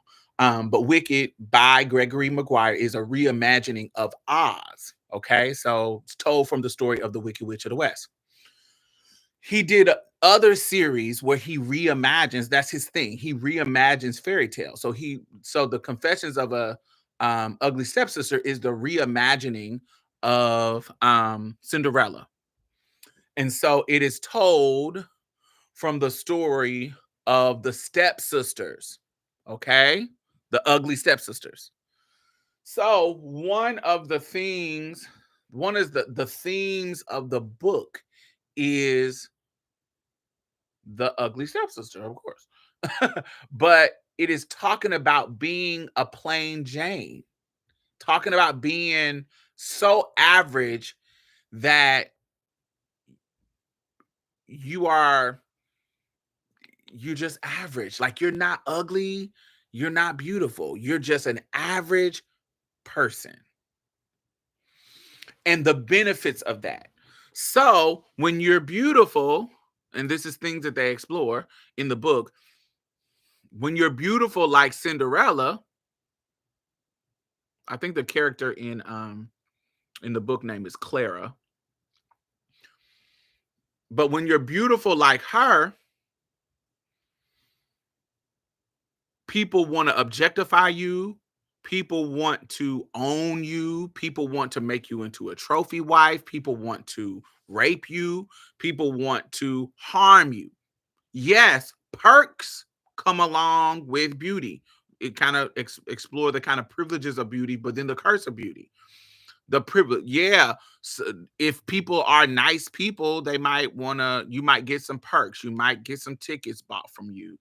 You might get some groceries bought. You might get people being nicer to you on average, blah, blah, blah, blah, blah. But it also means people fetishize you and want to harm you and want to molest you and want to touch you and want to do things to you. And because you are a pretty little girl and you're a pretty little doll.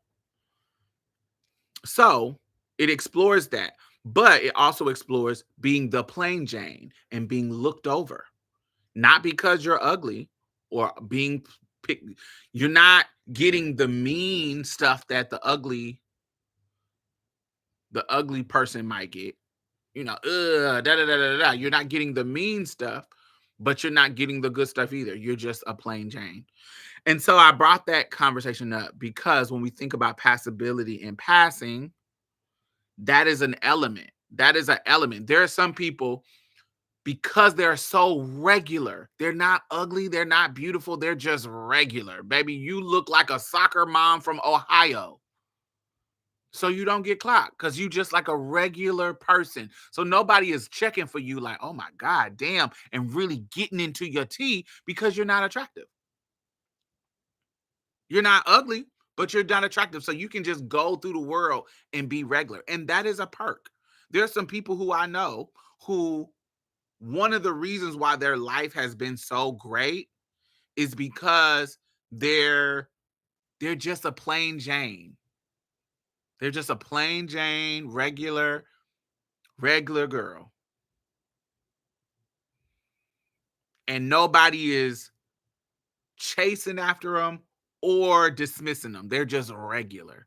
And beauty is in the eye of the beholder. So this changes depending on who you're talking to and what they think about this person and blah, blah, blah, blah, blah, blah. So that's something to think about when we're talking about that. So let me go to the last part about Mr. Misters.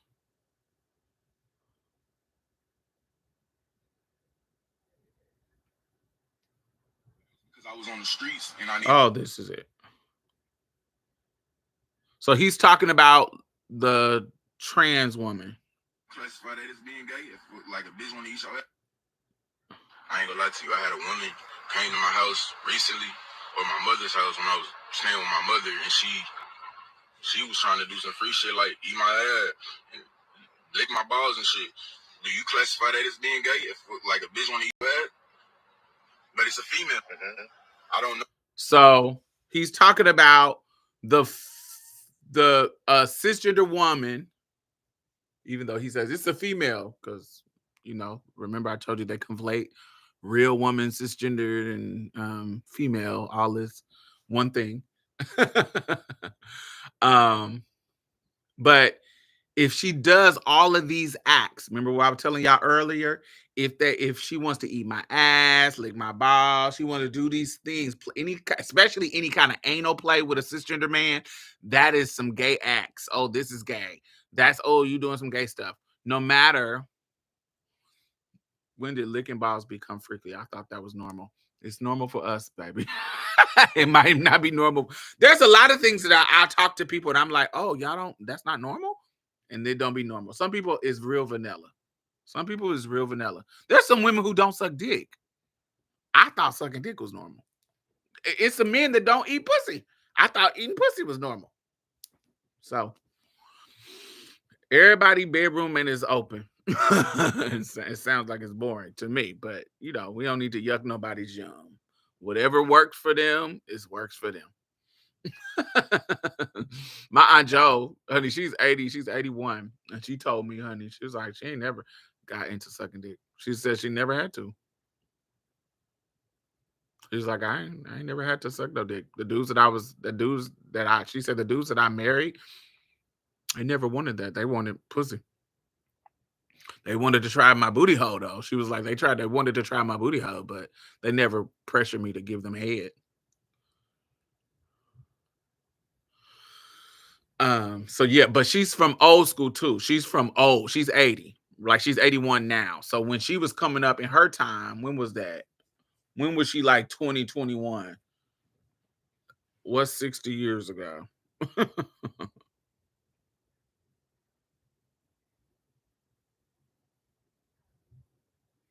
1963 when she was 20. So during that time, she's the type of woman who all her men always paid all her bills. Now she did all the cooking and the cleaning and take care of the kids and the da da da. She did the typical. She had the typical arrangement. You pay all the bills, I take care of the house. She was one of those old school women who both of her husbands were like that. So when she died, when her first husband died, she got a pension for him. She got remarried, still had that husband pension coming, and then got remarried. And when he died, the house was paid for, and she had a pension for him. So she had two pensions from both of her husbands. My kind of woman. Both of her dead husbands. So she was living good. Had wonderful credit. Still has wonderful credit. And so, but she said, she was like, first of all, you couldn't get no coochie from me if you're not paying no bills. That's number one. She was like, honey, but she says it's easier back then because that was the norm. Bitches wasn't giving coochie. Some was, but most women weren't giving coochie unless the dude stepped up and took care of bills. Like they had to prove that they was ready to like she was like, it was not uncommon for before you got married to a man for him to already be thinking about what house y'all was gonna move in. Like this is old school. Now I know this is a whole different life. Most of us don't have the income that can afford a house nowadays. So we in a whole different life, but in her lifetime back then, it was really common. She was like, yeah, you had to flirt and kiss and da da da, but actually giving up some coochie, she was like, nah, you don't have to give up no coochie until he done proved I'm ready for this. And she said that's don't mean wait for marriage, but he done put enough investment and they know they gotta put enough investment to do it. This is what, my 80-year-old aunt. She said she didn't have to suck on no penis. So anyway, so with him saying that, him saying what he said, it made me think about, also we have to think about that goes back to when I was telling y'all about those acts being considered gay. Those, any kind of straight dudes with anal, and even when it's with women, like even with cisgender women, they will think that if any kind of anal play, any kind of thing like that. Now, another element is what people do in their bedroom and what they tell you out of their mouth that they will and won't do is a lot of times different. And I want you to think about yourself. We just talked about it early. Some stuff that you might like and do may be a little out of the box. And so you don't just tell people that you do those things. It's something that you got to ease into people, or you got to ease it to the people that you're going to hook up with. Everybody don't always just come out and tell everything that they're into. And everything that you into may not show up as soon as you start having sex, my nigga. That's another thing about the sex acts are fluid too. Not just the identity that you fuck with, your sex acts. Like what you liked when you was fucking 20 might not be what you like when you 40. How you're able to nut and ejaculate and things that stimulate you at 20 might not be what stimulates you at 40. You might need a little bit more. You might need a little different kind of stimulation. Something else turns you on.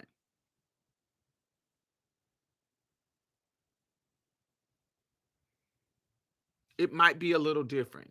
There might be a little different when it comes to what you are turned on by. And that's everybody. That is everybody. Everybody. And you got to understand the difference between what can physically stimulate you, the actual act of stimulating you, okay? And who can stimulate you is different. So let me give you an example, experiment. If you're a person that is really sensitive to soft touches, like if I take some feathers and put it all over your body, and that's something that those soft touches really turn you on. Your nipples are really sensitive, and I lay you in a room and I rub you with feathers, okay? If Diamond is a person that turns you on, if I'm somebody that you find attractive and I'm somebody that turns you on, me rubbing those feathers on you and you see me doing it, that's going to be so erotic to you. It's going to turn you on, blah, blah, blah, blah, blah, blah, blah, blah. But if somebody who you find disgusting, somebody who you think is unattractive, somebody who you don't like, it could be me, whoever that's not attractive to you, and they rub you with the feathers, it may not be as erotic because this is a motherfucker I'm not attracted to touching me with these feathers. Ugh. Ugh. Okay? So that's a lot to do with your mental. But if a motherfucker cut off all the lights and you don't know who is rubbing you with the feathers, is your body gonna respond the same way? Your body is going to respond to the feathers because now your brain is going to make up who could be tantalizing you with these feathers. If you cut all the lights and you can't see what's happening and you just can feel and somebody is touching you with feathers and you don't know who it is, your brain is going to make up who it is. Who is touching me? Once you get past, like, if you're scared. But I'm talking about if you're in a safe situation. You don't know who's touching you. You come in a room and there's tons of hands touching you and you don't know who it is. And they're touching you in the right spots. You're like, ooh, ooh. And then they cut the lights on. It's nothing but monkeys. Like actual chimps. You're like, ah! But if the lights was off and they touching you right, you wouldn't know what's happening. Because your body is separate from your mental. And so I'm saying this because regardless of who's doing it, people asshole is a erogenous zone. Period. Regardless of who's touching the asshole, that is a part of your body that is sensitive. Man, woman, blah, blah, blah, blah, blah. It's a part of your body that's sensitive. So somebody exploring their physicality of their sexuality, the physical part of their sexuality, could learn that, ooh, I kind of like when, if I'm in a heterosexual situation, I'm a man, and I'm like, ooh, I kind of like when she touched me in that spot of my booty hole.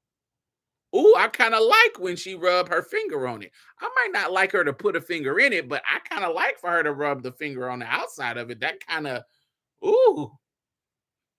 got my dick real hard. Do you know how many men experience that? So many. Because that is an erogenous zone. It's kind of like kissing your neck. That is something that many people like. It's sensitive. It's like, ooh, especially if you're turned on.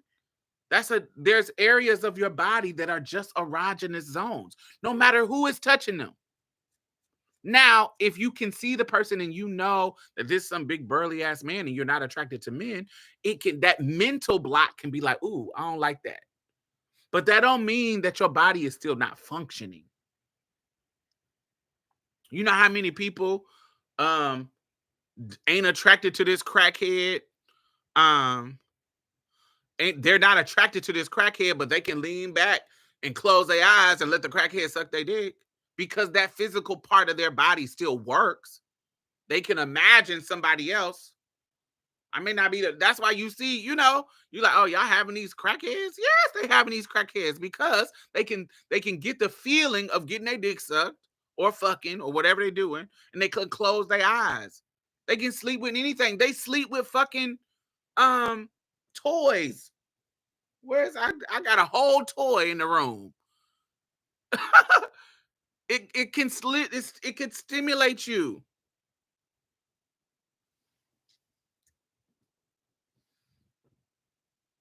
It could be anybody. They can sleep.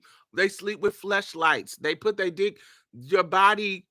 It is what it is. Look at the toys that cisgender women use. The dildos.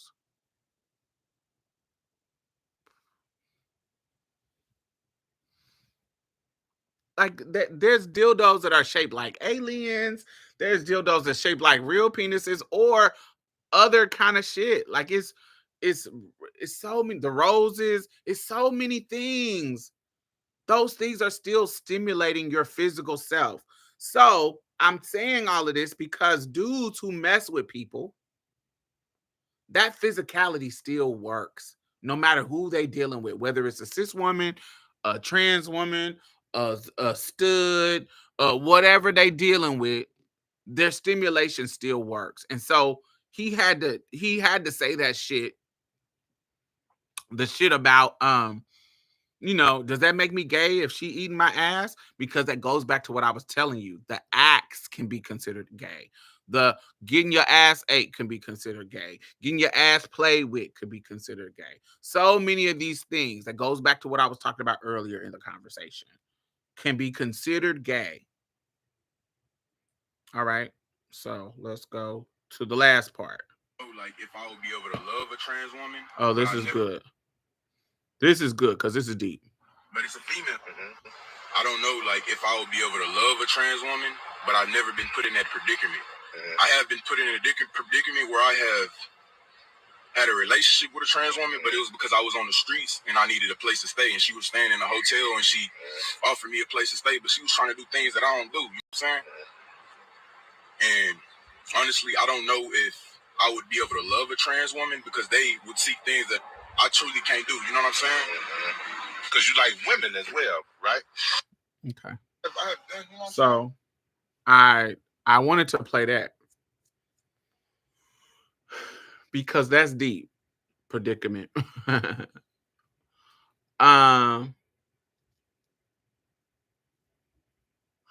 think that was an honest moment.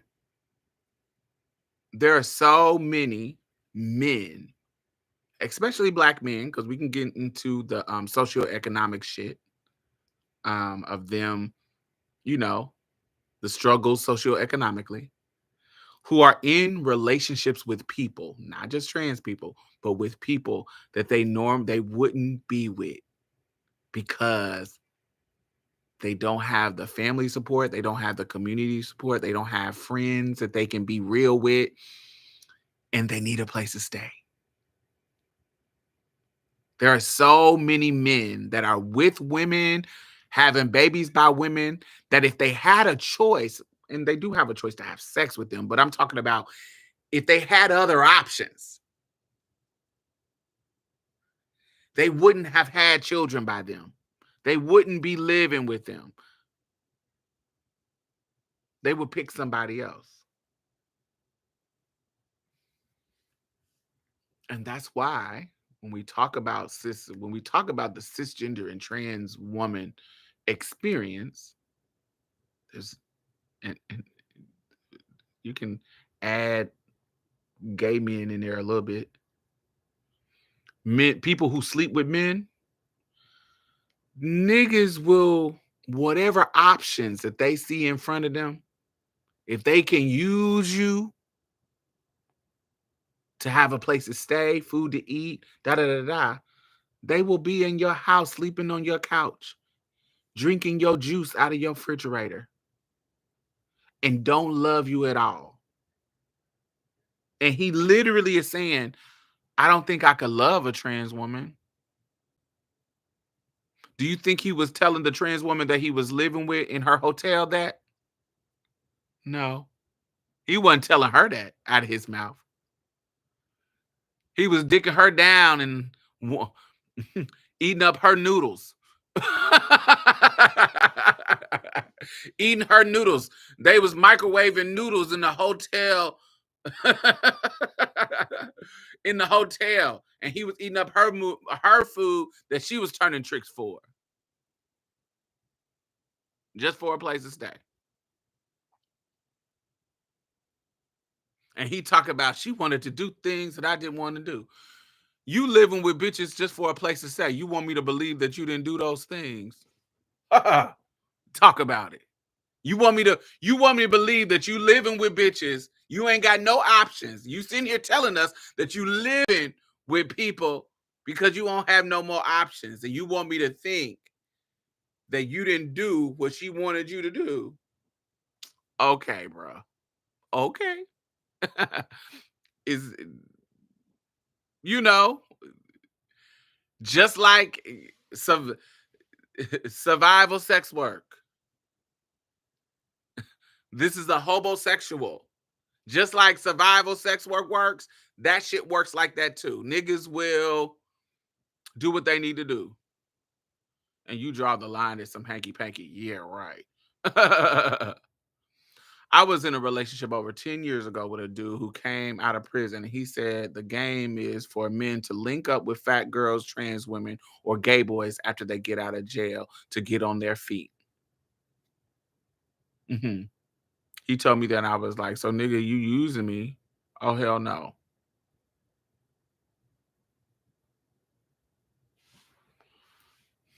Oh, it's definitely a thing. I definitely don't listen to no niggas in jail. I learned that way early in my life as a trans person, as a everything, honey. I definitely don't listen to no niggas in jail at all. Definitely. He did everything to keep that cold off his butt. Mm-hmm. And you sitting here telling this man, I'm a freak. I'm a freak. I'm a freak. Nigga, get out of here. I have a jar of facial stuff. I love rose scented facial stuff. And this is a rose deep hydrating facial cream.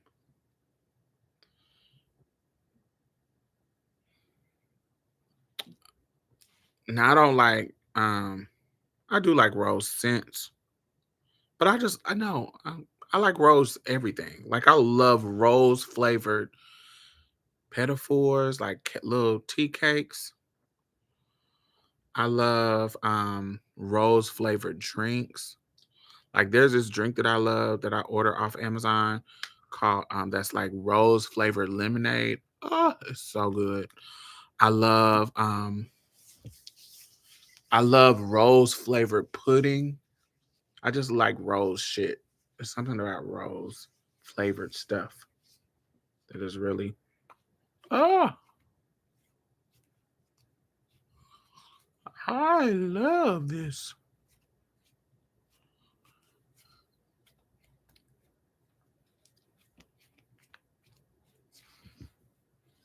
Yes.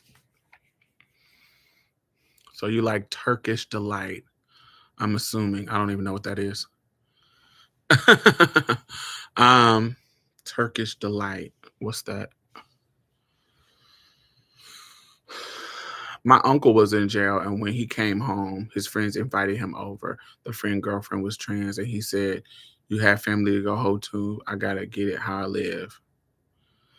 Yeah, and I think that is. I think we're associating it with prison, but that's out. That's a non-prison thing too. Like niggas, niggas who is broke, who need a place to stay, who don't have family support, just like women out here dealing with dudes because they sleeping on somebody's couch and having to have access to a place to stay.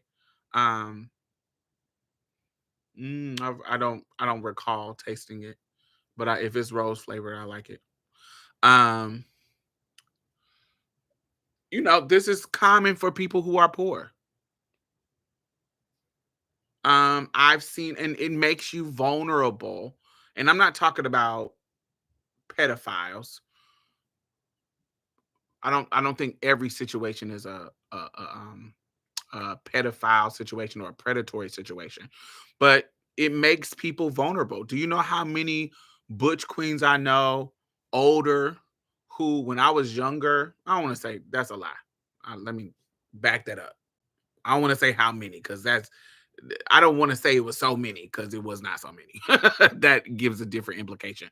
There were a handful of men who were older butch queens when I was growing up who would ride around the neighborhood picking up teenage boys, taking them to the fucking um mall, buying them Jordans, buying, they'll have at their house all the video games. So they'll pick up the boys and take them to their house, and they got all kinds of video games. And here go these poor boys who don't have access to any of these things, and they coming in the house, and you got all the video games. You buying them Jordan, you got all the video games. You got the Sega Genesis, you got the GameCube, the Nintendo 64, the PlayStation. You got all the games. Damn, I'm coming in here and it's all clean, it's all cool, and all I gotta do is let you suck my dick.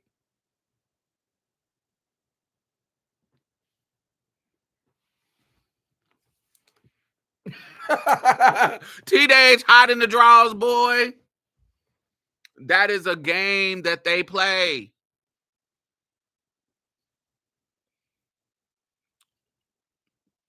The one in our city, his name was Bosco. Bosco was notorious for doing this. Picking up teenage boys, bringing them to his house, and sucking their dicks for Jordans and video game time. And the most vulnerable ones was the ones who was the poor ones. They look a little raggedy.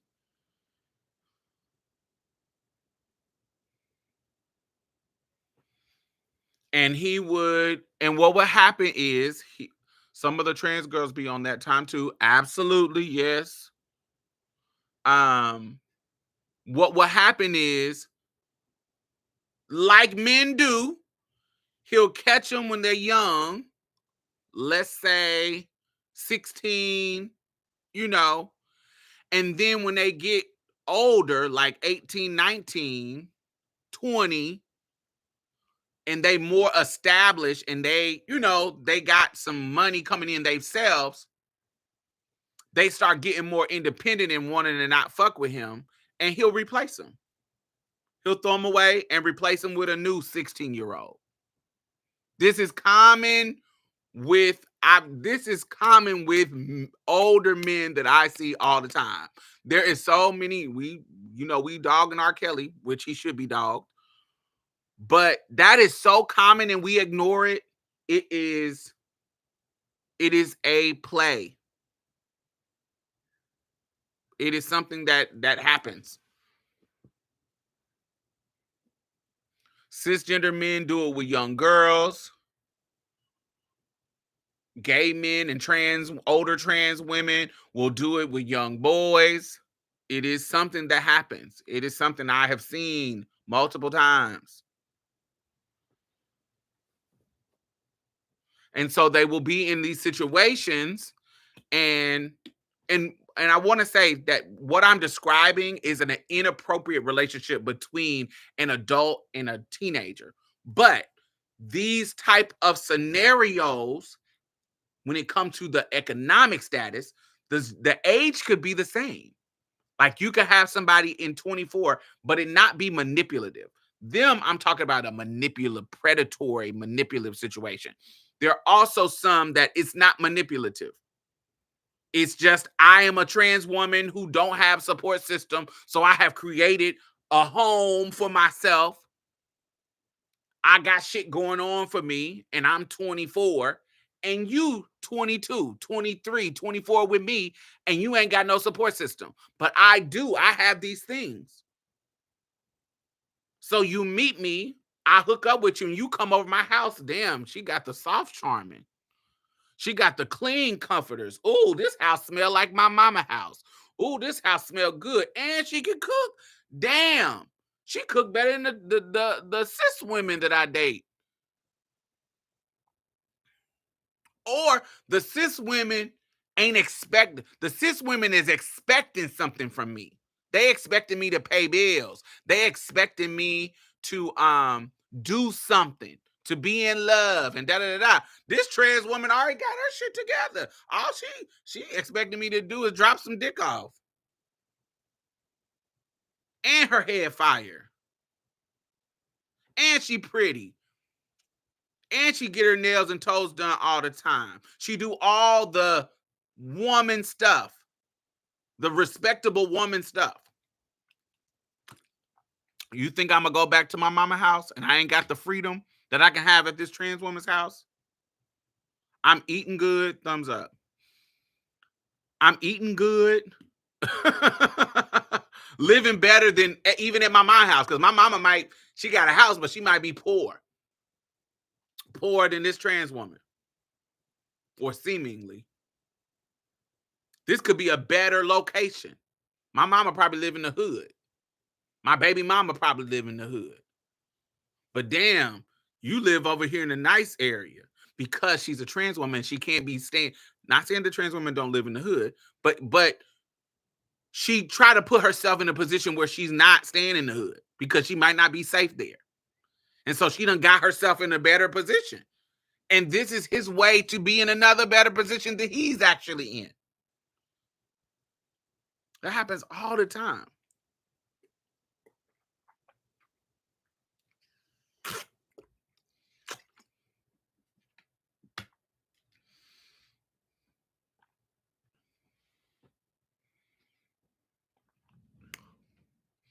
Hey, normalize abortion. I love that name. He moving right in. Absolutely. But yes, he's talking about I could never love a trans woman. And I wanted to point that part out because trans women, cis women, gay men, don't let these niggas use you. There are sometimes that and then you get mad when you done built them up. You done built it, you done got their hair, you getting their fashions together, you getting their hair together. With them being with you cleaning them up. That's what we fucking do. When we get niggas that we like, we make them better. Cause we want a nigga standing next to us to make us look good. So we get nigga, you need to get a haircut. And we might not be on no shit of tricking off like I ain't never been on no where I'm giving you money or giving you a place to stay. You ain't bringing nothing to the table. That ain't never been me. I'm too arrogant for that. But I have brought a broke nigga in my house and he got a job and was paying bills, and we both doing the damn thing. I've had that where he didn't have shit and I had something, and he comes in my house and I improve him because I'm getting his fashions together. I'm twisting, washing, and deep conditioning his hair, so hair is thriving. Nigga, you had athlete's foot when you came to my motherfucking house, and I'm cleaning you up and washing your clothes, and I saw fungus on your nail, and by the time a year later, your toes is clear and pretty because I done clipped and cleaned you up. I done did what I do naturally. Take care of my man. And upgrade you. And see you flourishing. And bam. We see that all the time. But they're not used to that. And when they get up there and be like, damn, I look good. My dreads is growing. Da, da, da, da, da, da, da. Motherfuckers is starting to pay attention to them that weren't paying attention to them before. Why is it not doing my stuff? Is it this one? Is it these fingers? Oh, it's these fingers. Yay! The Illuminati.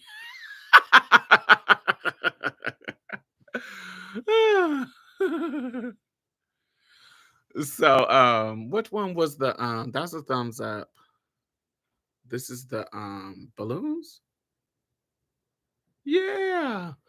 They become desirable. Yes, they become desirable. You saw this rusty, dusty penny and you shined it up. Nigga, still a penny. You saw this rusty, dusty penny and you shined it up. And so motherfuckers is looking at him like, now, how did she get, not how did she get him, how did he get her?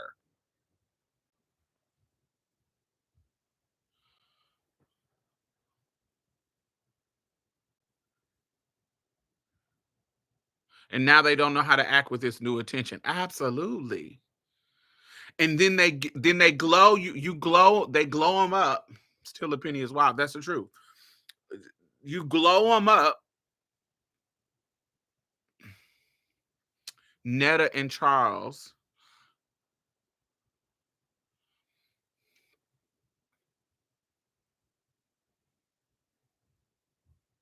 Yeah. You glow them up. I would never date Charles. But I see people in the comments who also would never date Charles. But because Netta got him and she's treating him like a king, they like, maybe Charles got a big old dick. Hmm. Well, Charles really would appreciate me because I know I look better than Netta. I look better than that. There are literally people that are evil like that, that will see your man and if he was just like not with you, they wouldn't give him a time of day. But because he's with you and you decided to invest in him, they want to come in and shake it up. They will want to take him from you because why are you with her? Why is she with you? You must either got the dick of life and I need to have it. But they will be with you, and that's why you will see these dudes who will be with a girl for so long, and then she upgrade them and they get a better job, and he will go with somebody else and they'll be, and that girl is, and that girl is wondering like, what did I do wrong? Baby, he never loved you. He was looking for a come up. He was looking for a come up.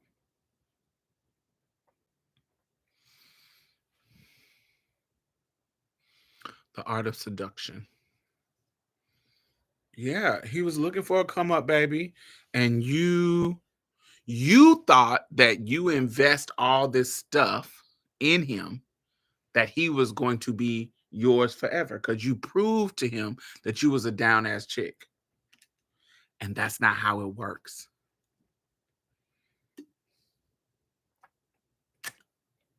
That's not how it works with men like him. That is not how it works, baby. He's just looking for a come up, sweetie. That is all he's looking for. God, it smells so good, man. He's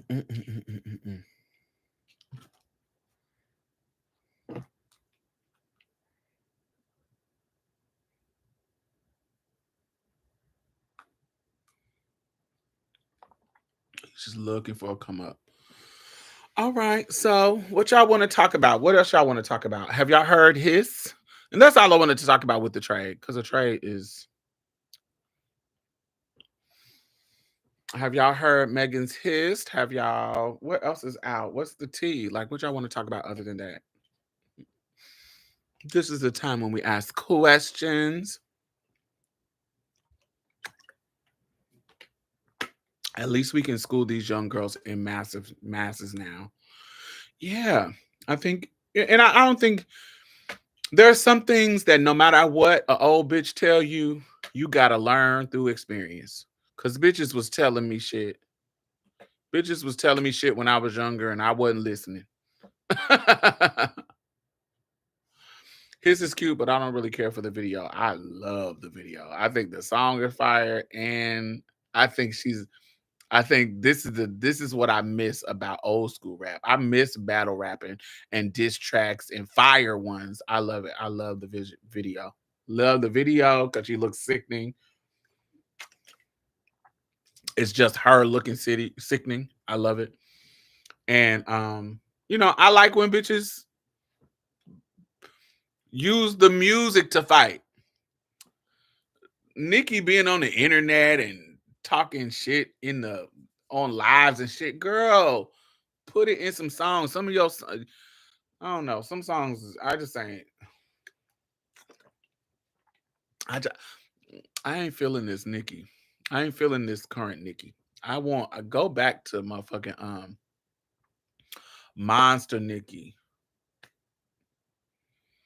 itty bitty piggy Nikki. Go back to that Nikki. Go back to the Nikki that used to give us fire ass fucking features.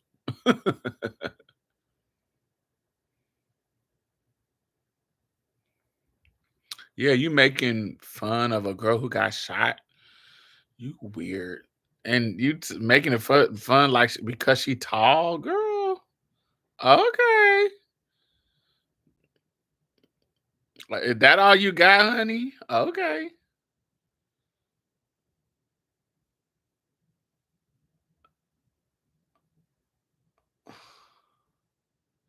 I think that Nikki is gone. 6 foot, Bigfoot. Yeah, it's over. 6 foot, Bigfoot.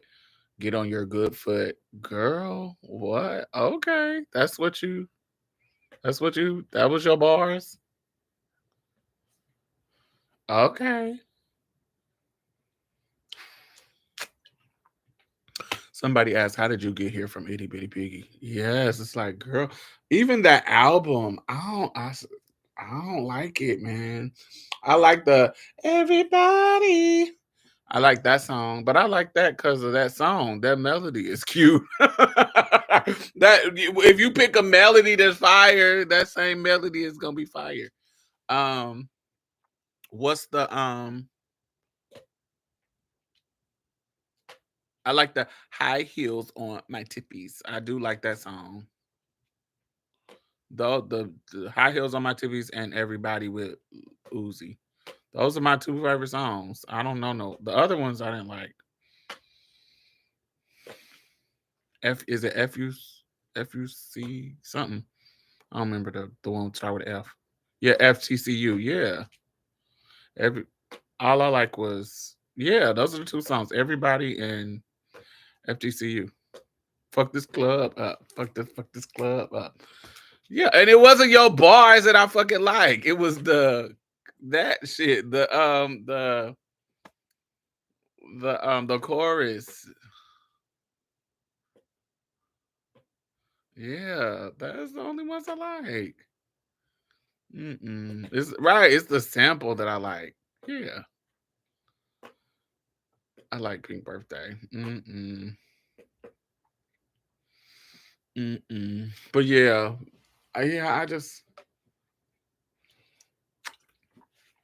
But I like that Megan was like, boom, I'm just gonna read all you motherfuckers. That bitch and these niggas. Honey, Megan's Law. That's what you mad about. I'm sorry. That's one of the hardest reads in a long time. That Megan's Law slayed. It did. It was like, bitch, what? It was so fire. I lived it. I loved it. And then when she say at the end, honey, why don't y'all download JPay, my nigga? Or get a conjugal visit if y'all live for him that much. Get your life. It was a couple of lines on there that I was like, but those are my favorite. I live. Me and my homegirls, we still ain't figured out who she was talking about when she said you was doing dances on TikTok getting R. Kelly famous, making R. Kelly go viral or something. Who was she talking about with that?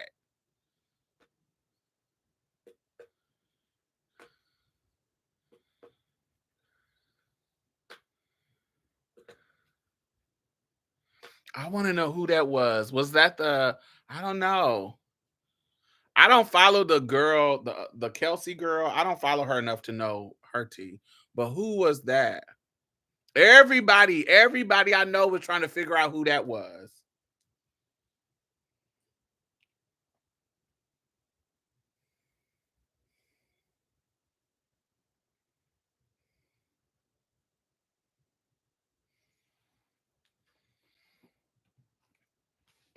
Make it R. Kelly go viral. I don't know who that is.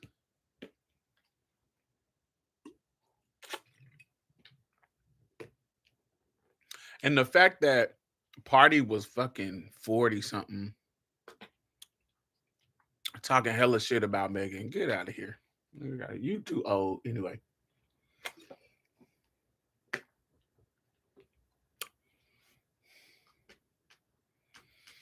She said Drake got a BBL. When you got the same scars, my nigga. I don't remember Drake dancing to some R. Kelly videos. Was he? What R. Kelly went viral? I know that they was doing that fucking make your legs shake, whatever that fucking song is, which I thought was weird.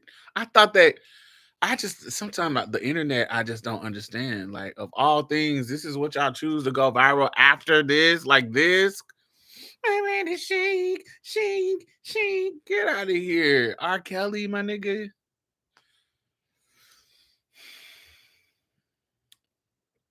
I also think that that's very. I think people who, it's not that I think that you are weird if you still enjoy R. Kelly songs. I think R. Kelly, the genius of R. Kelly was that he made cute songs. Yes. But I think it's very weird that after all that has happened, that you feel the need to make a declaration about you still listening to him. I think that you needing to make the declaration, because you can have R. Kelly on your playlist, you can listen to it in your house, you can listen to the music whenever you want because you grown in them your ears.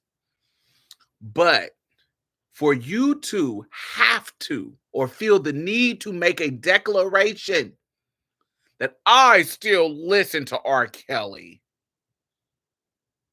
in the state of where we are with R. Kelly culturally, what you are doing is saying I still stand with a abuser, a pedophile, a molester, a woman harmer, woman and boy harmer. You are making a statement. It's a political statement. He has turned into a cultural discourse, and you are making a statement. What about MJ? What about MJ? I think I feel the same way about MJ. I do. I just listened to his. Wow. I love it. But yes, you, because nobody needs to know that you still listen to R. Kelly. Nobody needs to know. You can still listen. It can still come on your playlist. It can still be in your phone. You can still have sex to it if you want to. Nobody has to know. But you making a statement about how you still listen to it, you are making a statement more than just I'm just listening to this music. You are letting the rest of us know publicly that you align with R. Kelly despite his indiscretions, his atrocities. I have always said that people loudly telling us that they really trying to tell us something else. And they are, right? When you're going out of your way to let us know it is a response to the allegations against them. Absolutely. Yes, it's not just, oh, I listen to music, because you can just listen to it. You don't need to tell us.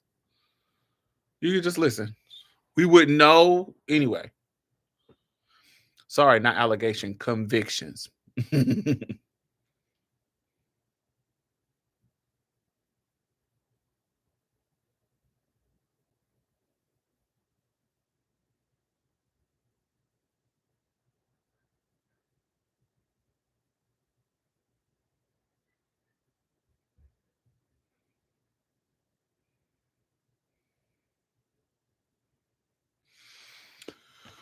Yes. But yes, I enjoyed the battle. The battle. And then the Megan's Law, uh, that's gonna always hit.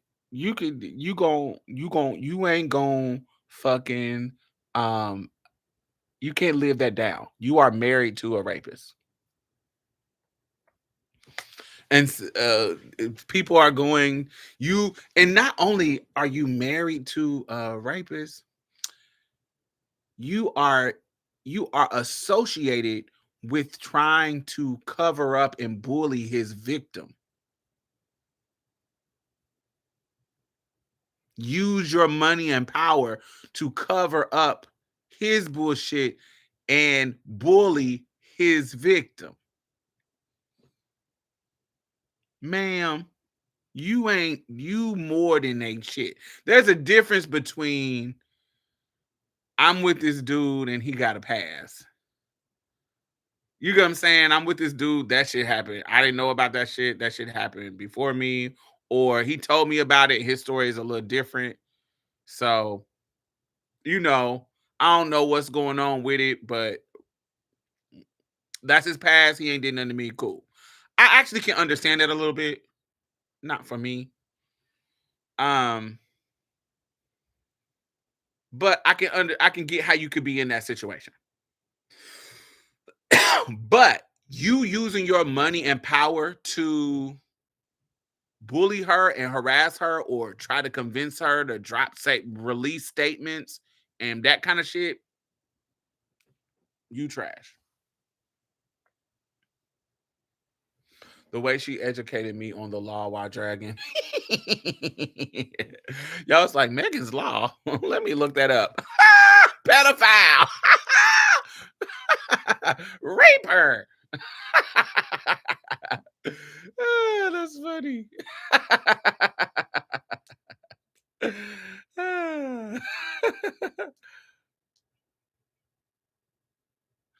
I want to know how and why she hooked up with him in the first damn place.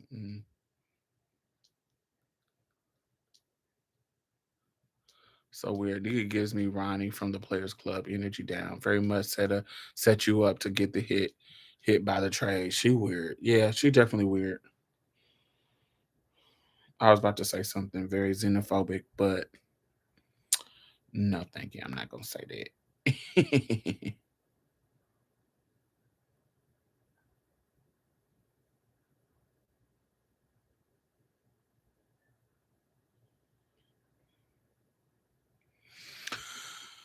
High heels on my tippies.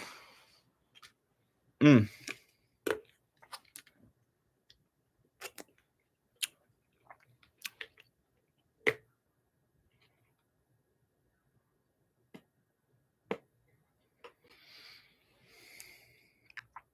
Mm.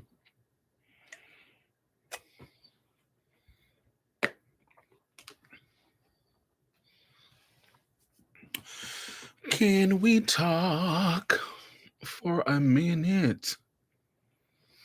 Girl, I want to know your name.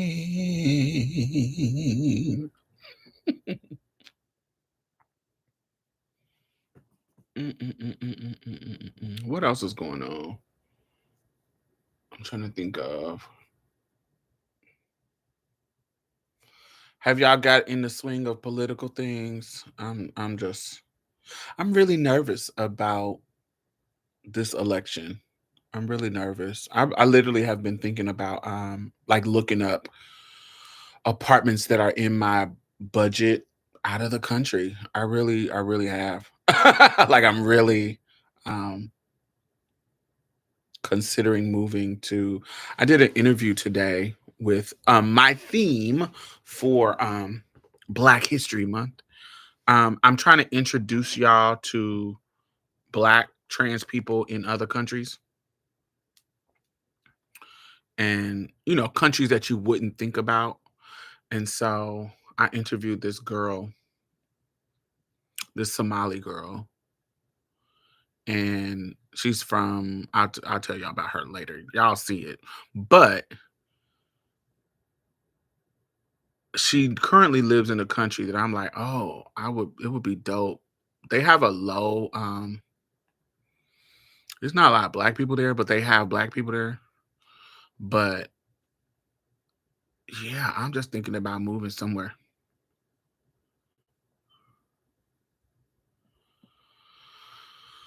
Hmm.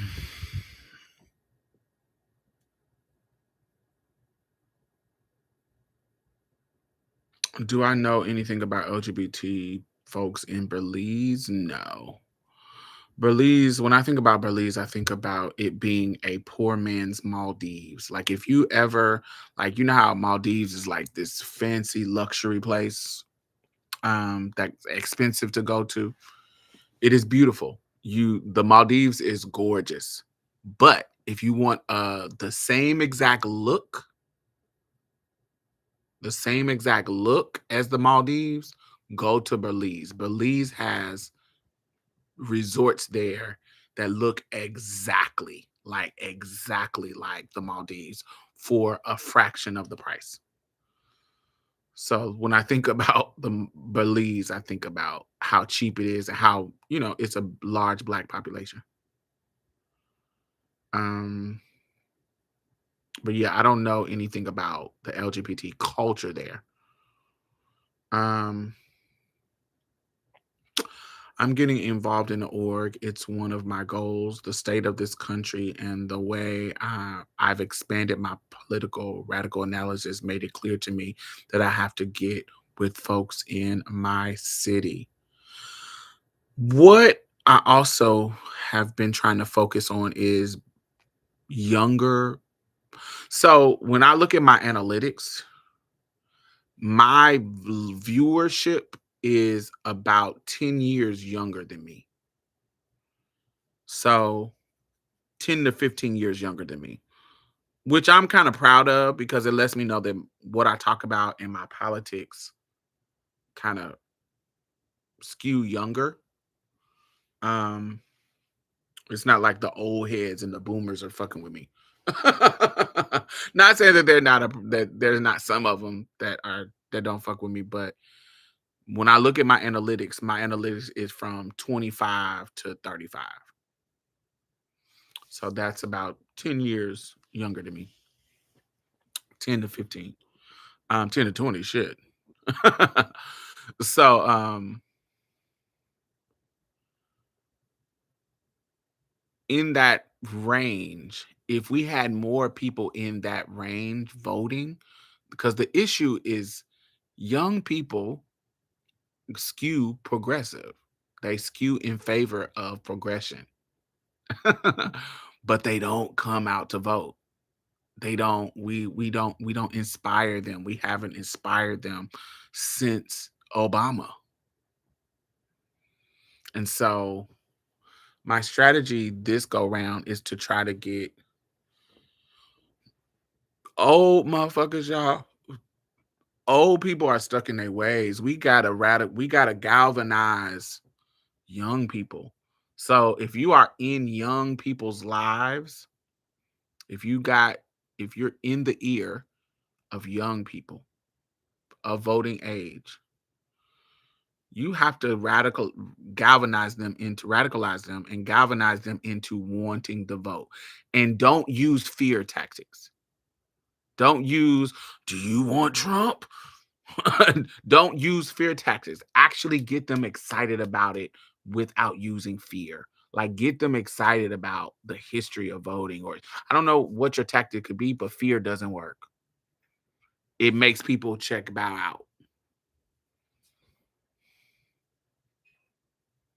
And we've seen that this whole both sides of the coins, Republicans and Democrats.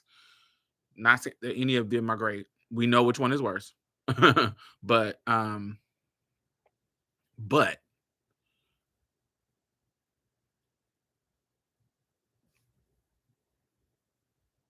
our voter turnout has been low on both sides. Motherfuckers is tired of the bullshit on both sides. Look at my new glasses.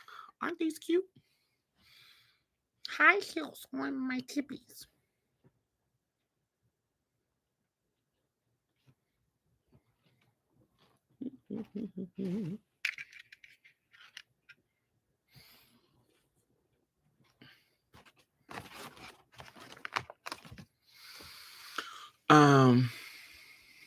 Cyberpunk, yes, I love them. Yeah. Like we really gotta get them. We gotta inspire them to thank you, thank you, thank you. We gotta inspire them to vote. We gotta get the young people to vote. So if you are in the ear of young people, if you got, 18 to 35, 18 to 35, you are in connect. You the cool auntie, you the cool gay uncle, you the cool older sibling, you the cool whatever. You got to inspire them. Child, I ain't even motivated to vote. Yeah, so yeah, we got it. Yeah, it's just one of those things. You gotta. For me, it's not about whoever I what I want to do is I don't want to be a detriment to people who are using the power that comes with our vote to make change. I don't want to be a detriment to them. So, do I think voting is the end all be all thing that you can do to change this country? No. But there are people who are directly affected by policies that come in place. And if you are somebody who is in community of poor people and disenfranchised people, we know directly that these policies and who's in power affects us directly. These are life and death situations. These are not there are some people who live in privilege and they like, oh, it don't matter who is in office. I don't need to vote. It don't matter to me. That's because they're not directly affected by, they're not on the margins enough. Do you feel what I'm saying? There are some people who are so on the margins that Trump winning could lead to their death. There are scenarios like that. There are people in scenarios like that. There are women who have died in childbirth because they couldn't get abortion because of a Trump presidency. The effects of Trump's presidency. Do you see what I'm saying? These are people who are directly impacted by those things. So, for me, whoever's doing work that involves the power that comes with our vote, I don't want to be a person that didn't vote to help them get there. I can organize and do something else in another way, but I want to make sure that my vote counts towards the people who are using, the system to change things. We have to fight on multiple fronts. Absolutely. Yes, yes, yes, yes, yes, yes, yes. So while I'm not excited, and I'm also one of the people that feel like, part of me is like, child, there are people who walked the miles and miles and miles, got beat, got killed, got wore out to give me the right to vote. And one of the ways that I venerate my ancestors is to vote. that is just how I think about it. Like, you know, just to vote. Like it's like, yeah, there's people who died for this, so I'm gonna use it. I'm not gonna take it for granted. I'm gonna use it each and every time.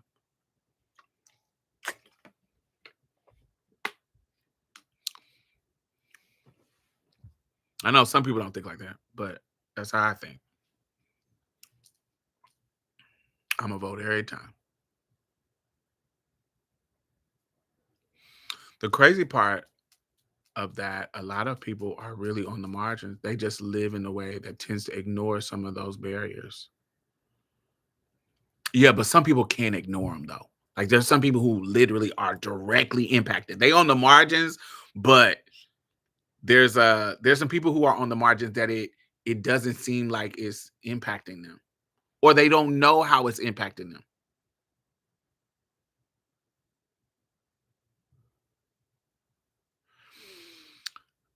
I'm trying to mentally prepare for the conversations I'm going to have with my family surrounding voting and bipartisanship.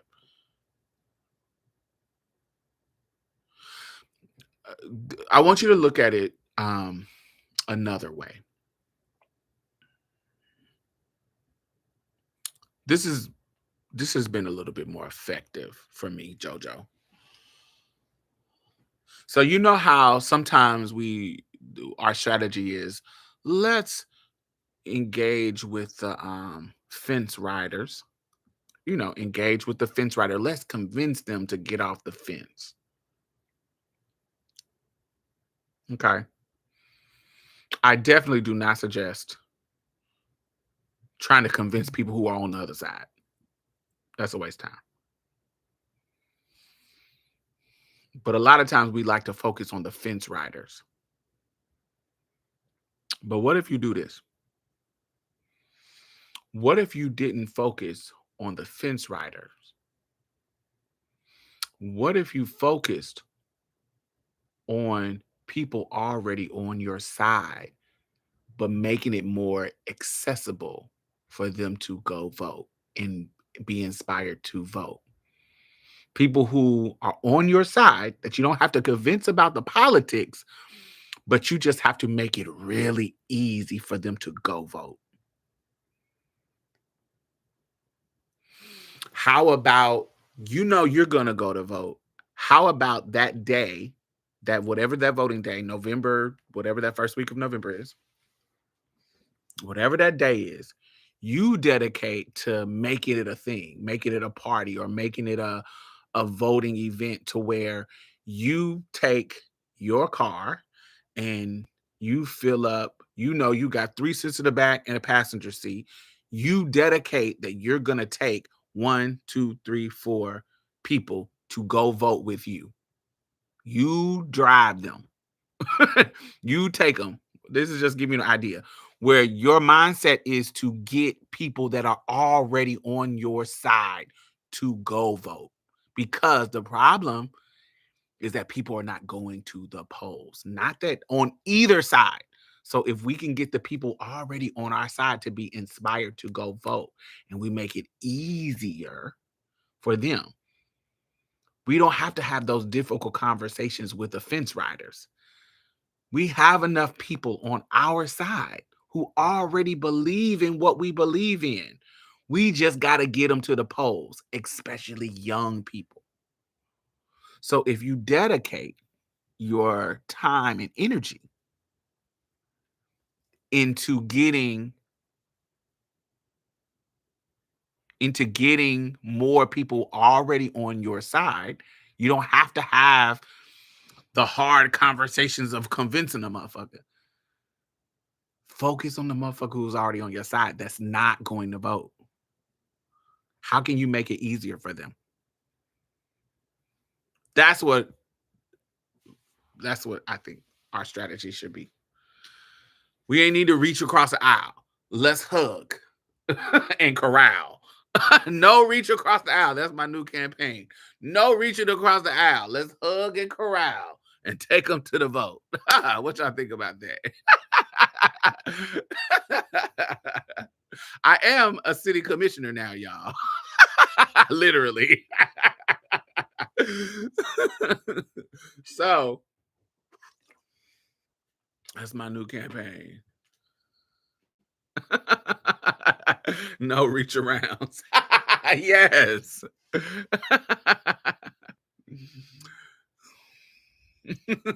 Yes. So let's do it. Let's make it work. I think that's what I think the campaign, I think the strategy should be, is to get people on your side to actually be inspired to vote instead of ignoring it and not doing it at all. Make it a thing.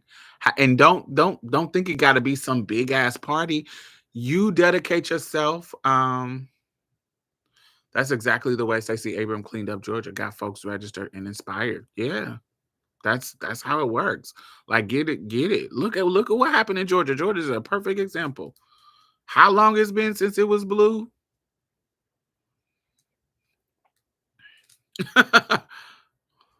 How long it's been since Georgia turned blue, child? Yes, and remember, I'm not I'm a trans woman. I'm not going knocking on folks' door. That ain't my ministry um when it comes to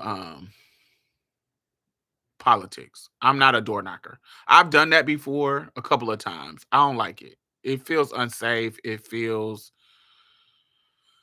I don't know. I don't like door knocking. It's my late. So I'm not doing no door knocking. But I can dedicate to inspiring the people around me and using my platform to inspire people. I try to do that. No, thank you. I'm not going no door knocking. I did door knocking in South Park. I did door knocking in by McGregor Park. We went to all the little hood places, so it wasn't. But yeah, I don't live. I don't live for door knocking, child. I'm not doing that. But I do think like you make an event of it and you really like really have like a 4-part and you can this is what organizing is, y'all. Like you can literally, find a space. Like it could be a park, it could be a free space. Like find a free space, get somebody to donate you some money to bring some drinks. I don't know, or you have some money yourself and have a little get together, a coloring book, go to dollar store and buy a coloring books, and have something for people to do. Have a spade tournament outside at the park. Have something. Just grab them their attention, and you use that time for political education and pick one or two issues to discuss to get them riled up about.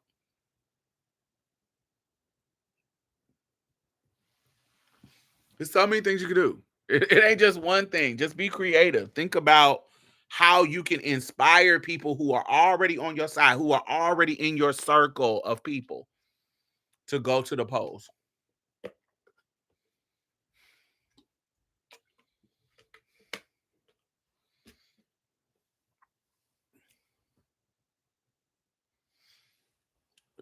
Door knocking showed you just how unstable people are.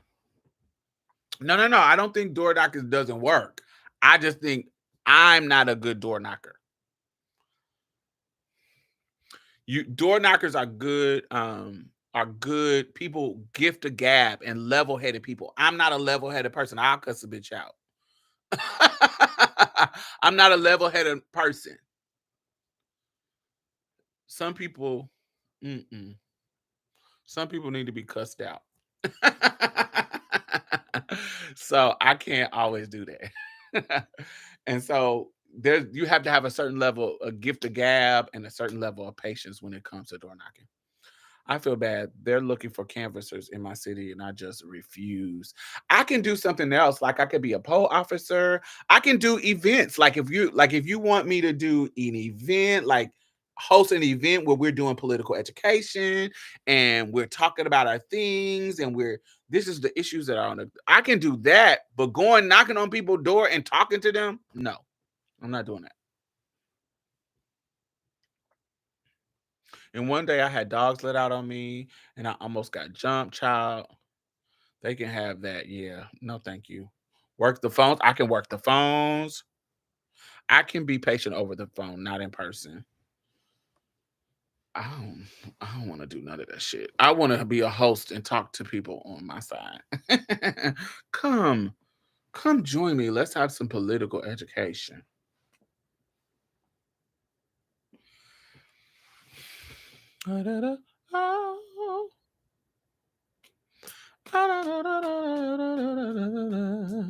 Sex workers. Are sex workers radical? Like politically radical? I'm trying to think. I feel like sex workers would be like, child, I'm trying to make more money. I ain't worried about voting. Oh no. Child, I'm worried about voter day specials. Yeah, let's start voter day specials.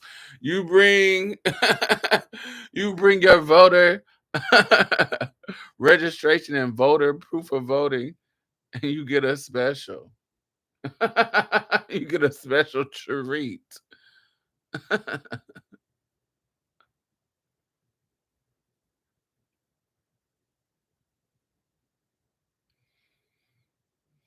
don't know. I feel like that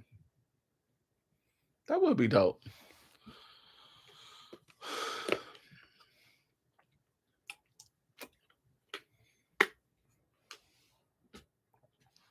Where are the hoes advertising at nowadays? I meant to share with y'all the new photography for Marsha's Plight with Bree Star is absolutely gorgeous. Y'all made me smile with that shoot. Thank you, thank you, thank you. I am the creative director of all of our photo shoots. I love it. I came up with the theme and the colors. And I said I wanted it to be African prints and floral because we are a Black trans podcast. The floral giving honor to Marsha P. Johnson's um, flower crown. So the instruction was to bring some type of floral or flower and to be Afrocentric. So any kind of Ankara print or masculine print. And so yeah, they did what needed to be done. And then my amazing photographer, Barakoa, he's a drag queen. He always does great work with us. And we always, anytime I do a group photo shoot, I do separate pictures with individuals and then do a group pictures with us together. Because sometimes I know in my experience, I learned with my other co-hosts that we don't always agree on the group pictures. Like if it's a picture I like, this person don't like their picture. Two of us might like it, but this person doesn't. Or I love it, these two don't. Blah blah blah blah. So what you do with the individuals is if none of the pictures, none of y'all like any of the pictures that y'all in the group together, then what you do is you have each individual pick which picture they like on their own, and then you take those three pictures and put them together. That's what me and Mia and Z, that's what we did in our pictures. So we all liked we didn't, there are certain group pictures that we just didn't like together. And then there was Mia eyes would be closed or just different stuff like that. But we all had our favorite individual pictures. So we just put our favorite individual pictures together and made it look like we were standing next to each other. And it worked. And so I did that with us too. But with me, LJ, and Bree, that picture that you see as our main picture with our heads on like stacked like a totem pole, that was just us together. We didn't have to put us together. It was working. We was working it. And so we had a bunch of pictures that we like. It's a bunch of pictures from that photo shoot that we really, really loved of us together. It worked. It was perfect.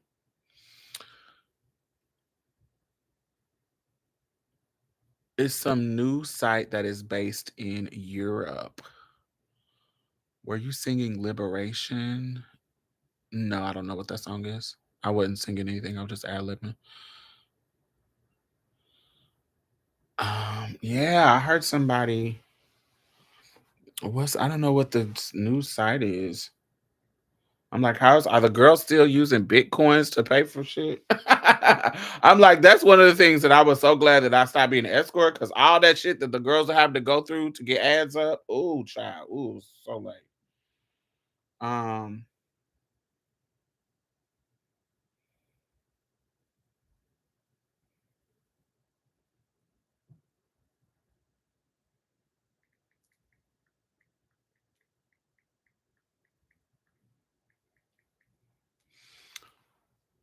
Now you have to be a OnlyFans star. Oh, no, thank you. I don't like the idea of being forced to have to record content. Like back in the day when you was an escort, yeah, the Bitcoin is very easy though. Was it? It wasn't easy when I started. When it was first starting, it didn't seem like it was easy to me. First of all, Bitcoin was so weird and you didn't know if that shit was a scam and I didn't like all that shit. That shit was weird. Um, I like the idea of you being an escort and not being recorded. Like you to handle your business and ain't no evidence. The idea that you got to be making video recordings to make money is late. Yeah.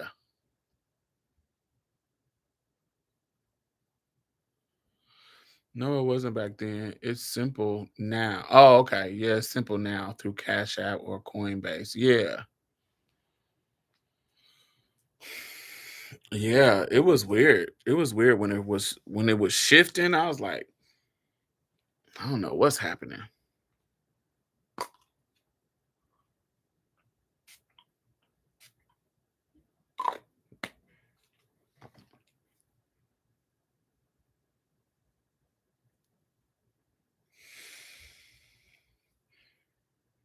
This kind of smell like baby throw up.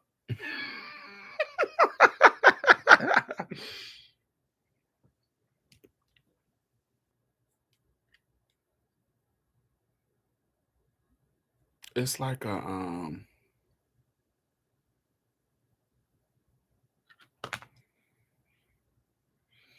So why I say that? So babies. So you ever had a baby like some babies throw up be like milky and fruity. So if you feed them like some milk or you feed them some fruit, so when they throw up, the smell is like fruity and creamy. And so sometimes when I smell stuff that has creamy, fruity notes, it kind of smell like baby throw up. I know my little brothers used to, honey, they were greedy, so they would get to scarfing all the whole fucking you feed them the jar baby food and a fucking bottle with some fucking rice. I don't know if y'all did this when y'all was growing up, but when my little brothers was younger, we would this is our relationship. Like my mom, so I was an only child for like a long ass fucking time. And so when my little brother finally came, I was at the age where I wanted to be away from my mom. Like I wanted to be able to run the streets and be free. So in our relationship, when my brother came, my mother's relation, how she related me to the children was, this is your baby too. So I was required to feed, I was required to change diapers. So it was never, my little brothers were never like, I don't know, they were like little baby dolls too. They was like, there was my babies to be sweet to and take care of too. So, honey, you feeding them, I would feed them, change their diapers, blah, blah, blah. And you would feed them, and then you have to keep to keep them full, like to make them go to stay sleep like throughout the night. What we would do is we would take some of the rice, like y'all remember them little boxes of rice, um, a baby Gerber rice. We would take rice and put it in a bottle and the milk. And so it would be rice and milk and da da da da. And we would cut little bitty holes in the nipples, just bigger, not little bitty, bigger holes in the nipples. So they could, honey, they is guzzling these fucking bottles with milk and rice in them. So baby, they be so stuffed and full that they will be asleep all fucking day. We didn't believe in giving our babies no thin milk. Right. So even though it was against doctor recommendations, I think, but honey, all my mama's babies was fat and greedy and and ate good and grew well. They was grown, healthy ass, thick babies. Cause skinny babies to us was kind of like malnourished babies. So, honey, we popping bottles, doop, and my little brother's fat ass be all kinds of just fat and greedy.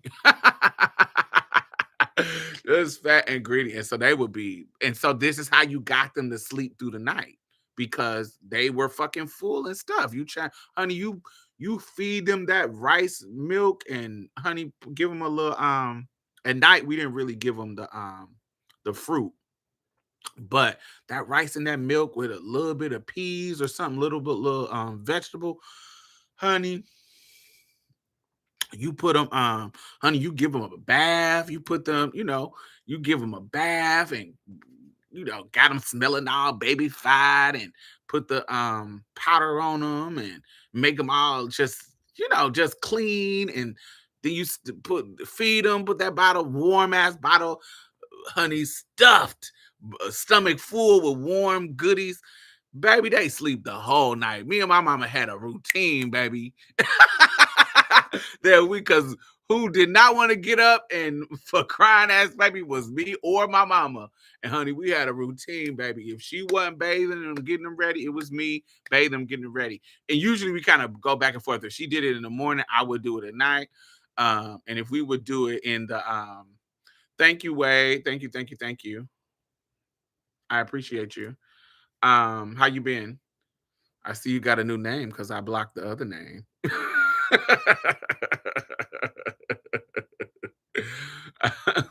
when did you get back?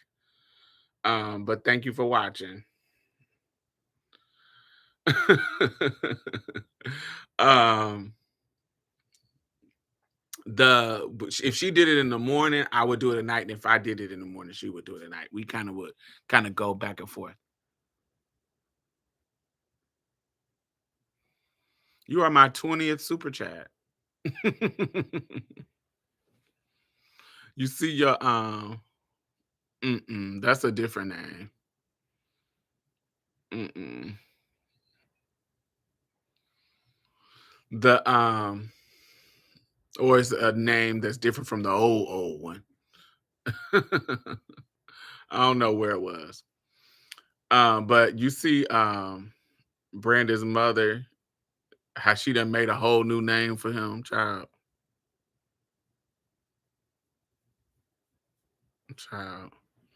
That woman is crazy. I had to cuss her out. I had to cuss her out and block her.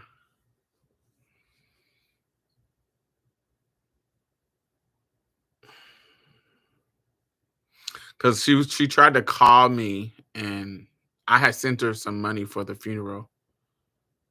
She made a new she made a new Facebook. And I had sent her some money for the funeral. And she tried to call me and use our conversation to absolve herself from being a shitty mother to him. And I think she thought that I was going to absolve her. And when I didn't, she got offended. I'm like, you were a shitty mother. You were a shitty mother, sir. I mean, ma'am. So one of the reasons why he had to stay with me for the many years that he had to stay with me is because you were trash.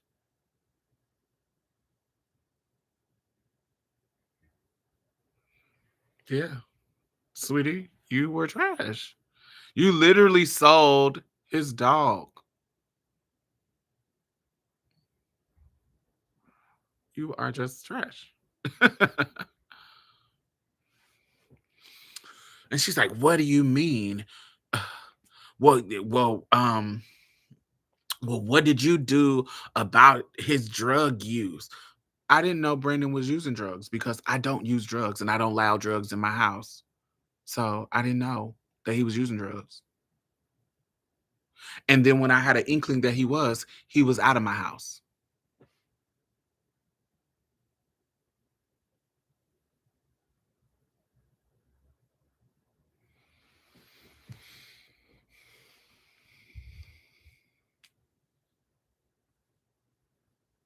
Where you're just as responsible. Actually, I'm not at all. Sweetie.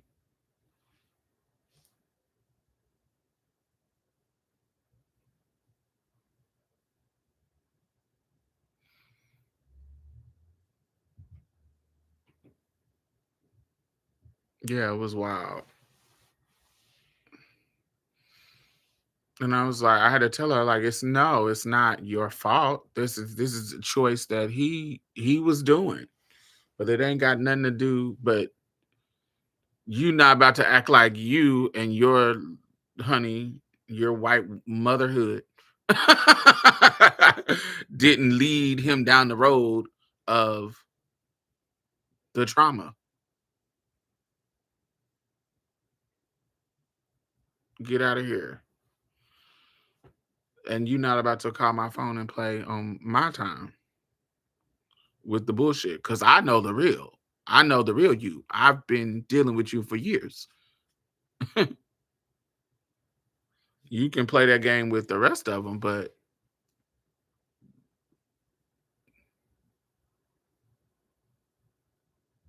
I know what was going on with him.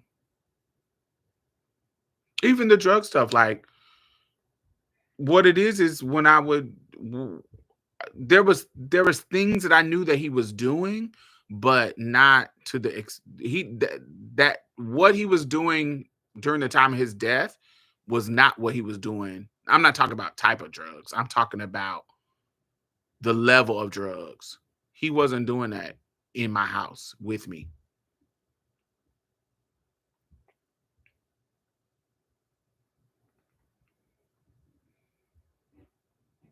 And you can tell by the amount of weight he was losing. Brendan ain't never been that small. Ain't never been that small.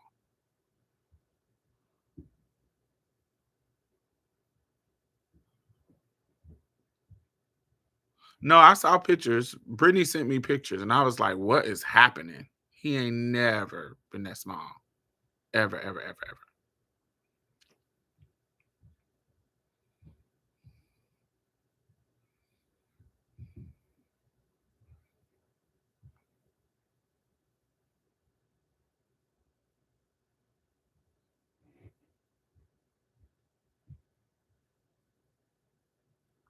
Mm-mm. But yeah, she definitely was trying it. I was like, "Oh, baby, I'm the wrong person," because especially because it happened right after my mom had passed. Child, you is not about to get any sympathy from me. You is not. Oh, I'm about to give you the business, and she did not expect it, and I was giving her the business. She cussed out Madison too. Madison told me.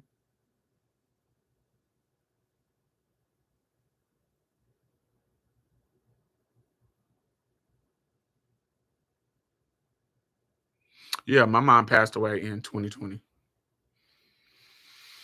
end of 2020. And I was like, child, you is not about to get absolved for me, because that's what she was calling. She was calling to try to absolve herself from her responsibility for his life.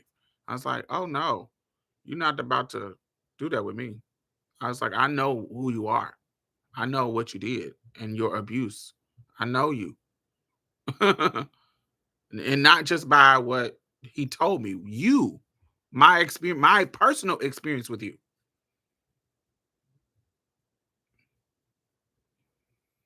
So no, I'm the wrong person that if you think that I'm gonna absolve you about your child, my gay son, no.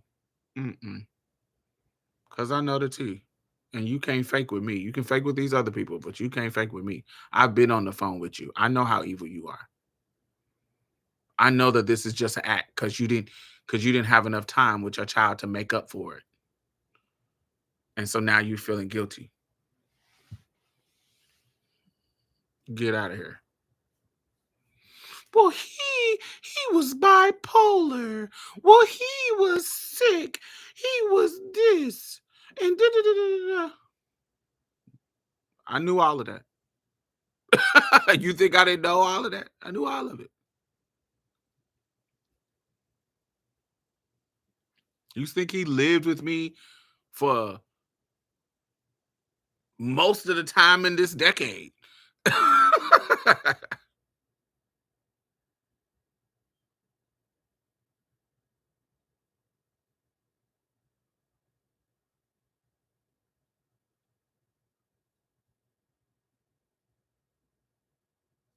Yeah, she wanted to be absolved. I hated that shit.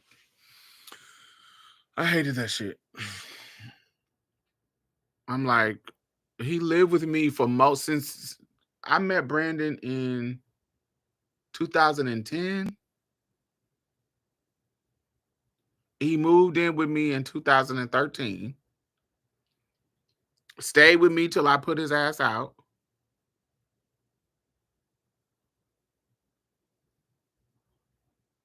And that's when he came to Atlanta, came back with me, and stayed with me another long ass time.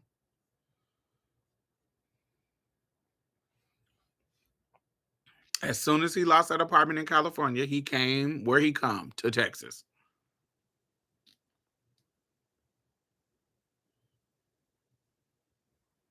Soon as he left Atlanta, whatever y'all, when he was staying with Brian and staying with you, whenever y'all got tired of him, where he come? Texas.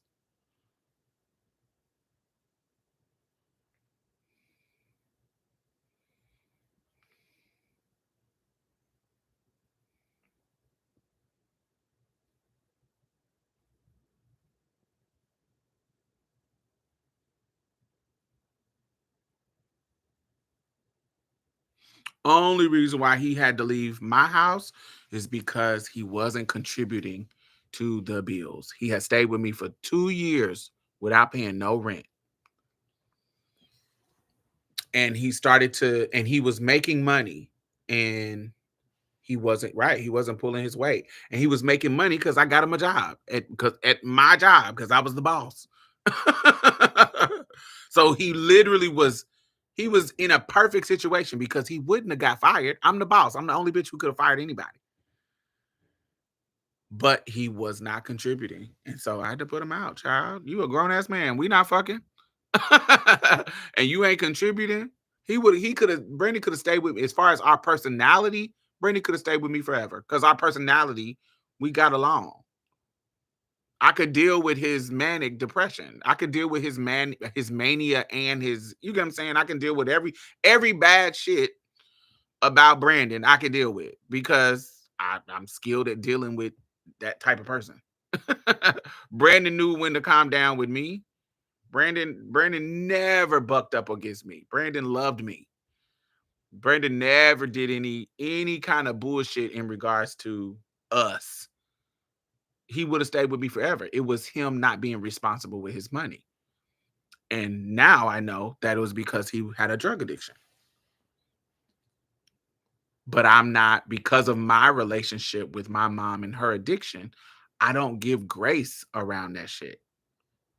Once I see something happening and I feel like it's witchy, and I'm not gonna be asking you no motherfucking, oh, are you doing drugs? No, you getting the fuck up out. Cause you're not contributing. You could do it all. Your money is I'm harm reduction. Your money is your money. You do what the fuck you want with your money. But when it comes to contributing to the household, you need to pull your own weight. You a grown ass nigga, and I'm not fucking you. So pull your own weight. You can spend all your money up on whatever you want, however you want to do it. Long as you pay your bills. And he wasn't doing that. So he had to get up out of my house. And that's why he had to go to, I think he came to you.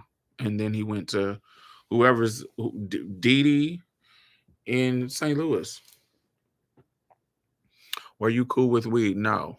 I was not. I don't allow smoking in my house. I don't allow drugs. Only thing allowed in my house is alcohol, and even that is rare. But you can't smoke in my house. You can't do any, definitely no drugs. No, fuck out of here. I don't do none of that. You definitely know. I don't like smoke. That shit stinks. I'm a smell person, so I don't like weed. I don't like none of that shit.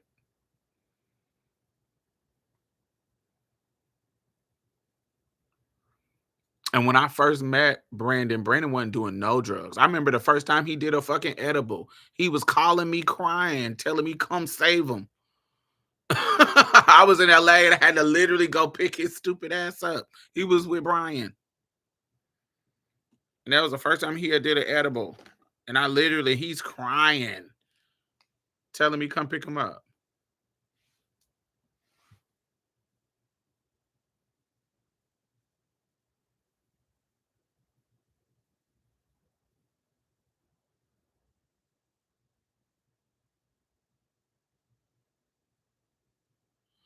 Yeah, I don't do no. Ain't no smoking in my house. I don't do all that. Yeah. Mm-mm. Brianna, you done been to my house. You know, it ain't nothing fancy, but I don't be having all that shit going on in my house like that. that's not. That's not. I live a regular, motherfucking life. It's just regular.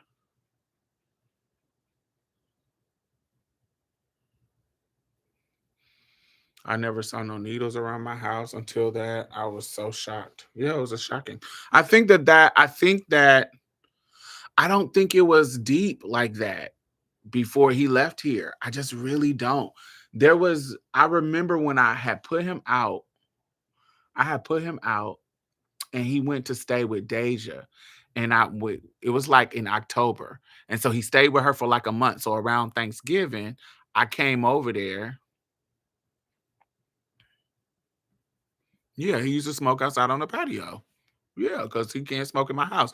I even on my coffee table, one of the last draws of why I had to put him out, I came home from work and I look on my coffee table and I'm like wiping it down and I lift up one of my fucking I have like a different little, knick-knack whatnots on my coffee table and I lift it up.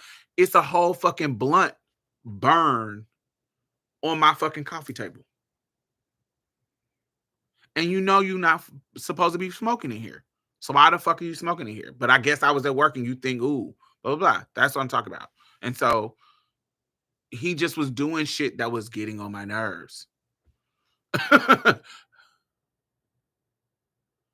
Yeah. So yeah, these are the last draws, nigga. You got to get the fuck up out of here. You breaking the rules.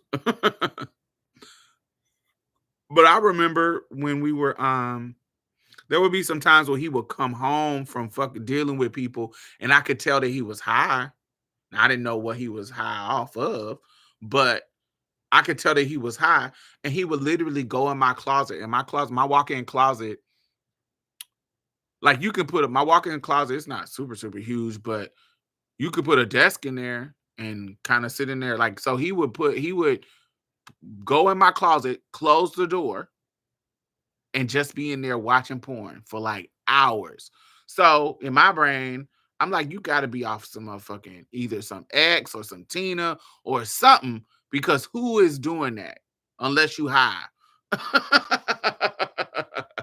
I was like, my nigga, you tripping.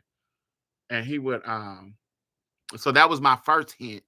And then when I had got him a job, I had got him a job at my job and he was coming to work high and then he was and then it got to the point where I done got you so many checks. I used to have like extra hours that I would just throw him because I was over in hours. I would just throw him. It was all kinds of shit that I would hook him up with. And then it was time to pay bills. You ain't got no fucking money. And what was the last draw is he made it seem like he didn't get a check. Like he hadn't got paid when he was supposed to get paid. And I'm like, nigga, I do the payroll. I'm the only bitch who can sign off on the payroll. I'm the only one. So there's no way possible for you to make this lie work with me. I'm the only one. I do the payroll. So I know I can literally look at how many times we have put a check in for you. And so we're in the office at my job and I'm looking at his payroll, what has been sent to him. And I'm like, now open. I literally had to not force him, but tell him, open up your bank account. Let's do some calculations. Literally calculating that you got your fucking money. You just have been.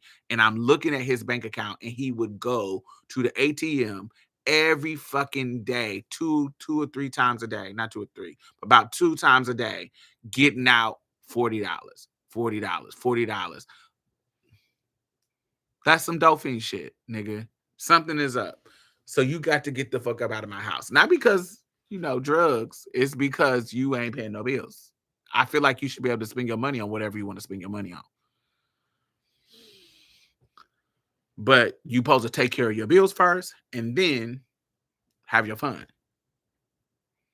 And so I had to put his ass out. And then he came out there. But him coming out there, this is what also pissed me off, because he had lived with me not working.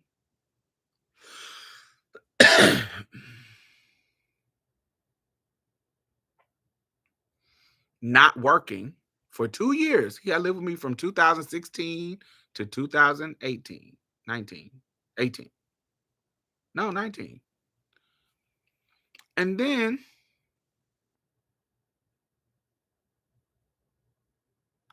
he gets his ass up while he living in Atlanta, or I don't know where he was going, and gets a CDL.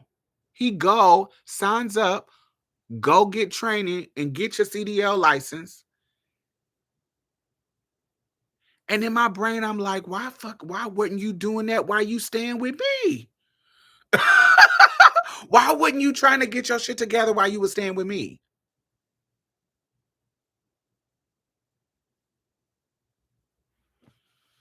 I'm like, yo. So and in my brain, I'm like, it's because I'm babying him. Like, I'm fucking enabling him. He didn't need to get out and do nothing because I wasn't pushing him to do it. And so, because I was fucking babying him, spoiling him basically. No. So from what Dee Dee said, she said he did complete it, but he never went to. So what you do is you get your license, you get the CDL license, and then they put you on a truck for training. He never went on the truck for training.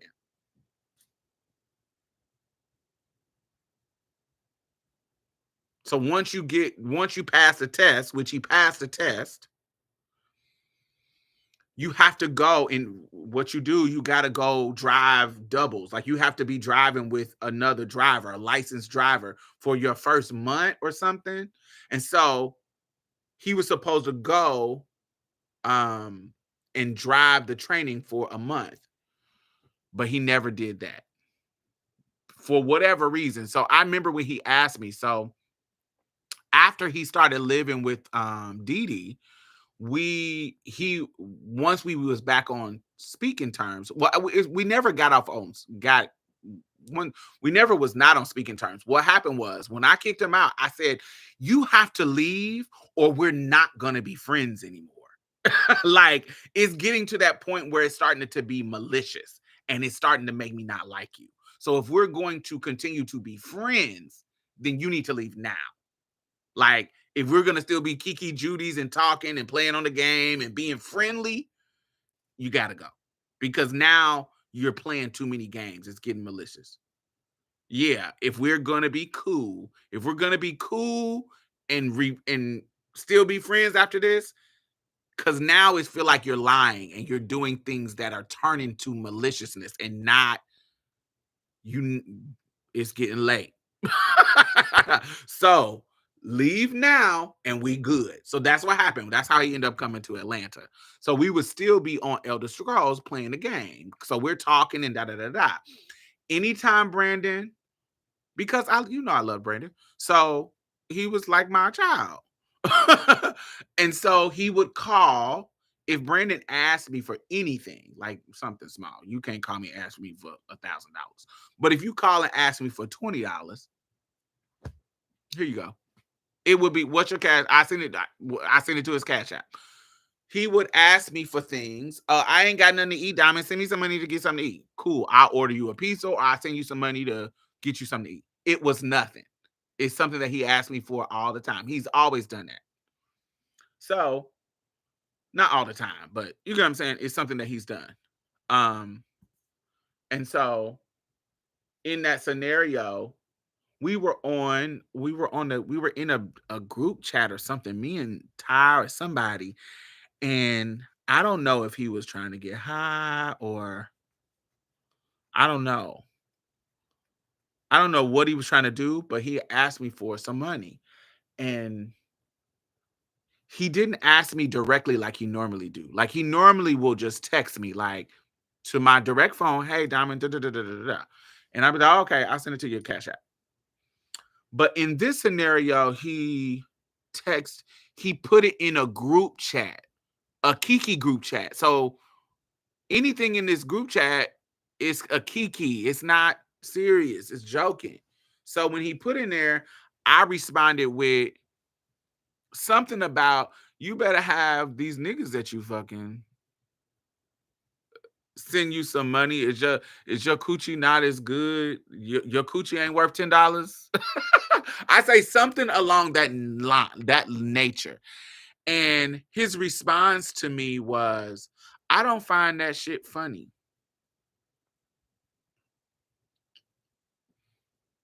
And I'm like, at first I'm like, what is happening? And I was like, oh, well, I find it funny. And we just, because we in a Kiki group chat. And he was like, I know you fucking got the money. I know you fucking got the money. You spend, I live with you for 2 years. You spend that money 3 times over. You go to eat crab legs every week. So I know you got the money to send me. Brandon has never talked to me like this. So whatever is happening, this is weird. This is weird. He ain't never talked to me like this. But all right, since we here, I say I don't give a fuck. I don't give a fuck if I spent my money on bobby pins and knickknacks and bobby pins and barrettes. That's my money. It's my money, and I go to work every day. Yeah, you have lived with me. You live with me for 2 years, so you know I go to work every day, and I spend my money on me. I don't have to give you nothing. Whether I got it or not, I ain't got to give you shit because it's mine. And so I'm going off in the messages, and I say, as a matter of fact, I think we're in like a Facebook chat message or something. It's like a Kiki message. I think that was a drug talk. I agree. And I'm like, nigga, as a matter of fact, I'm actually done fucking talking to you. And I block them there, and I block them on the game, on Elder Scrolls. I block them everywhere. Fuck you, nigga. You, because I told you when you left here, we was on the verge of not being friends anyway. But now that the respect for me has gone to where you're talking to me any kind of way, oh, cool. Cool. That's where we got now. So regardless of what you got going on, you think you can just come and talk to me any kind of way. I'm not your real mama. So there's gonna be some respect that happens. And if it's not, then you're going back to the mode of regular nigga I don't fuck with. Get the fuck out of here. So, and then so I blocked him, and I didn't talk to him no more. I didn't talk to him no more. And apparently, since I didn't talk to him no more alive. By the time I didn't, yeah, we weren't even talking at all. Yeah, he had that. Why I wasn't talking to him at all is because of that. Like, nigga, you is out of your fucking mind if you think you can talk to me any kind of way, because you is fucking tripping about my money. I need that money because what he asked me for was he needed some gas money to go to the training. That's what he said. He needed some gas money to go to the training that he was supposed to go to. And it was only $10. That was nothing. I would have gave it to him. But because of how he came at me, nigga, you tripping. Because my money is my money. I don't owe you nothing. I don't owe you shit. I think he was lying because I would have gave him that. I would have gave it to him. And how I knew it was on some bullshit. Well, I don't know if it was on some bullshit, but this is not his normal MO. His normal MO is just to text me. $10 is nothing. I would have just gave it to him. Get out of here. You is just smoking. Like something's wrong with your brain. And so him putting it in the group chat, it made me feel like he was, he being silly and being a kiki. So I was kikiing back with him. But baby, he went off on me, baby, telling me that it wasn't funny. And he don't find it funny. And he know I got it. So I don't know why I'm making this a joke. And oh honey, he was tripping. I was like, nigga, if you don't get I don't know. Let me show you. Cause I ain't gotta give you nothing. You will be out here on your motherfucking own. And I feel bad on a certain level. I feel bad because that apparently that's what it was. Because he wasn't fucking with Brittany. The Dee because of her man and the issue that he had with his man, he wasn't fucking with you. And so, damn, even his last coming to your house, I don't even know what that was about. So, you know what I'm saying? That was his last draw. And then, he get the fentanyl poisoning. His Xbox bill stayed paid though. Yeah, the Xbox bill was $15.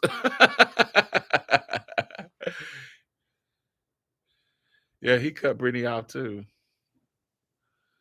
Yeah, because Brittany wouldn't give him no money. So this all sounds like a drug addict situation.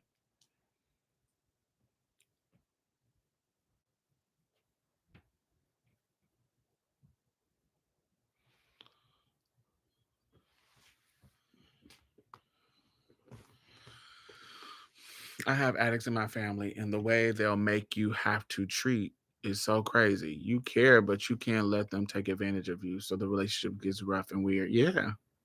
And I already have had a drug addict mom. So unlike other people who may not have had that experience, somebody may not see it. Like they may not you know what I'm saying? I have way less patience for somebody who may have more patience who haven't dealt with it. I have way less patience. Nigga, if you don't get out of my face with that bullshit, my mama taught me well. With her addiction, no is no. I can say no so fast. I can cut you off so fast. You know how many times I stopped talking to my mom for years where she couldn't get a hold of me. She had to get a hold of me through somebody else. Get out of here. Cause y'all want to play games on some drugs or think a motherfucker owe you. Mm-mm.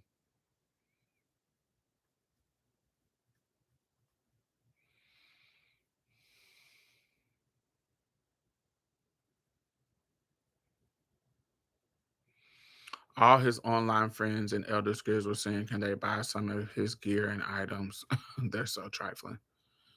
He said they actually did a run. We did a run on the game in honor of him in his favorite dungeon.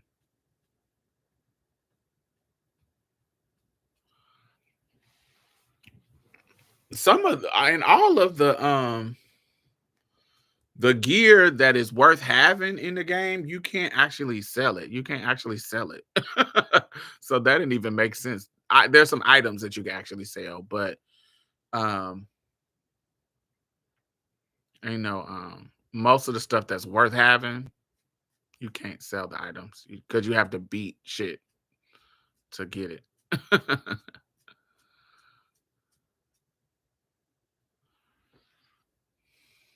Hmm. I haven't even signed it. I haven't even signed into Elder Scrolls since Brandon died because we played it so much that it just reminds me of him. So I haven't even signed in. Like I literally have not played that game since Brandon passed away. I signed in to tell our other friends that he had passed away, but after that, I didn't get on no more.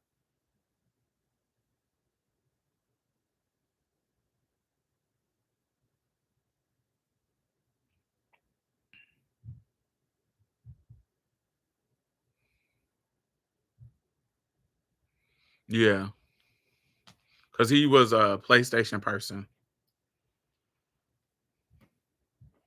Yeah, but I couldn't play no more because that was our thing. So I was like, oh no, I don't want to play no more. Mm-mm. And I'm the one who got him into the damn game. I was playing the game first. I was playing Destiny and that.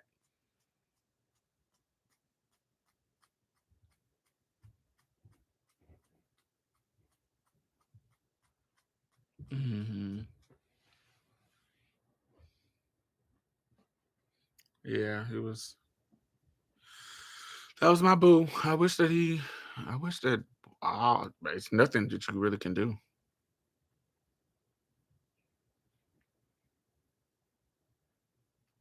But I think the Prue thing.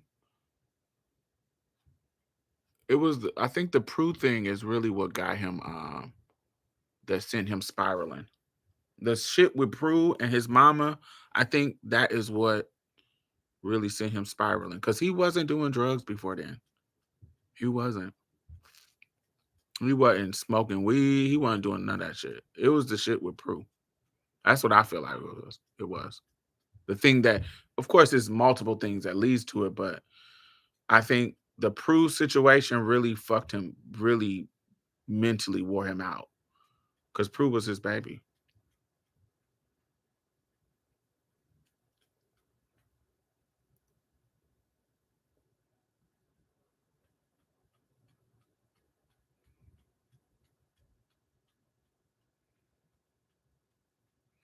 Yeah.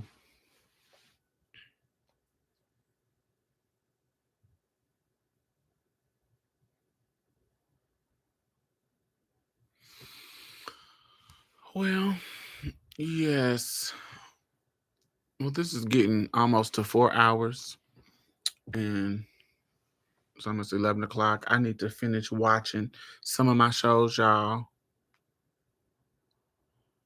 Um, but yes, I hope this live taught some people some stuff. The beginning of it. But yes, y'all, make sure y'all thumbs up if y'all still watching. Make sure y'all tune in tomorrow. I think we're gonna talk about I think I do want to talk about Saltburn. So uh, if y'all haven't watched, wait, hold on. Wait, because I think I might be out of town. So let's see. Next week, yes, I will be out of town.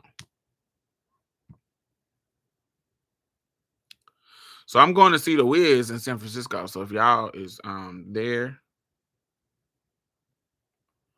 I'll be in San Francisco next week. I get there on the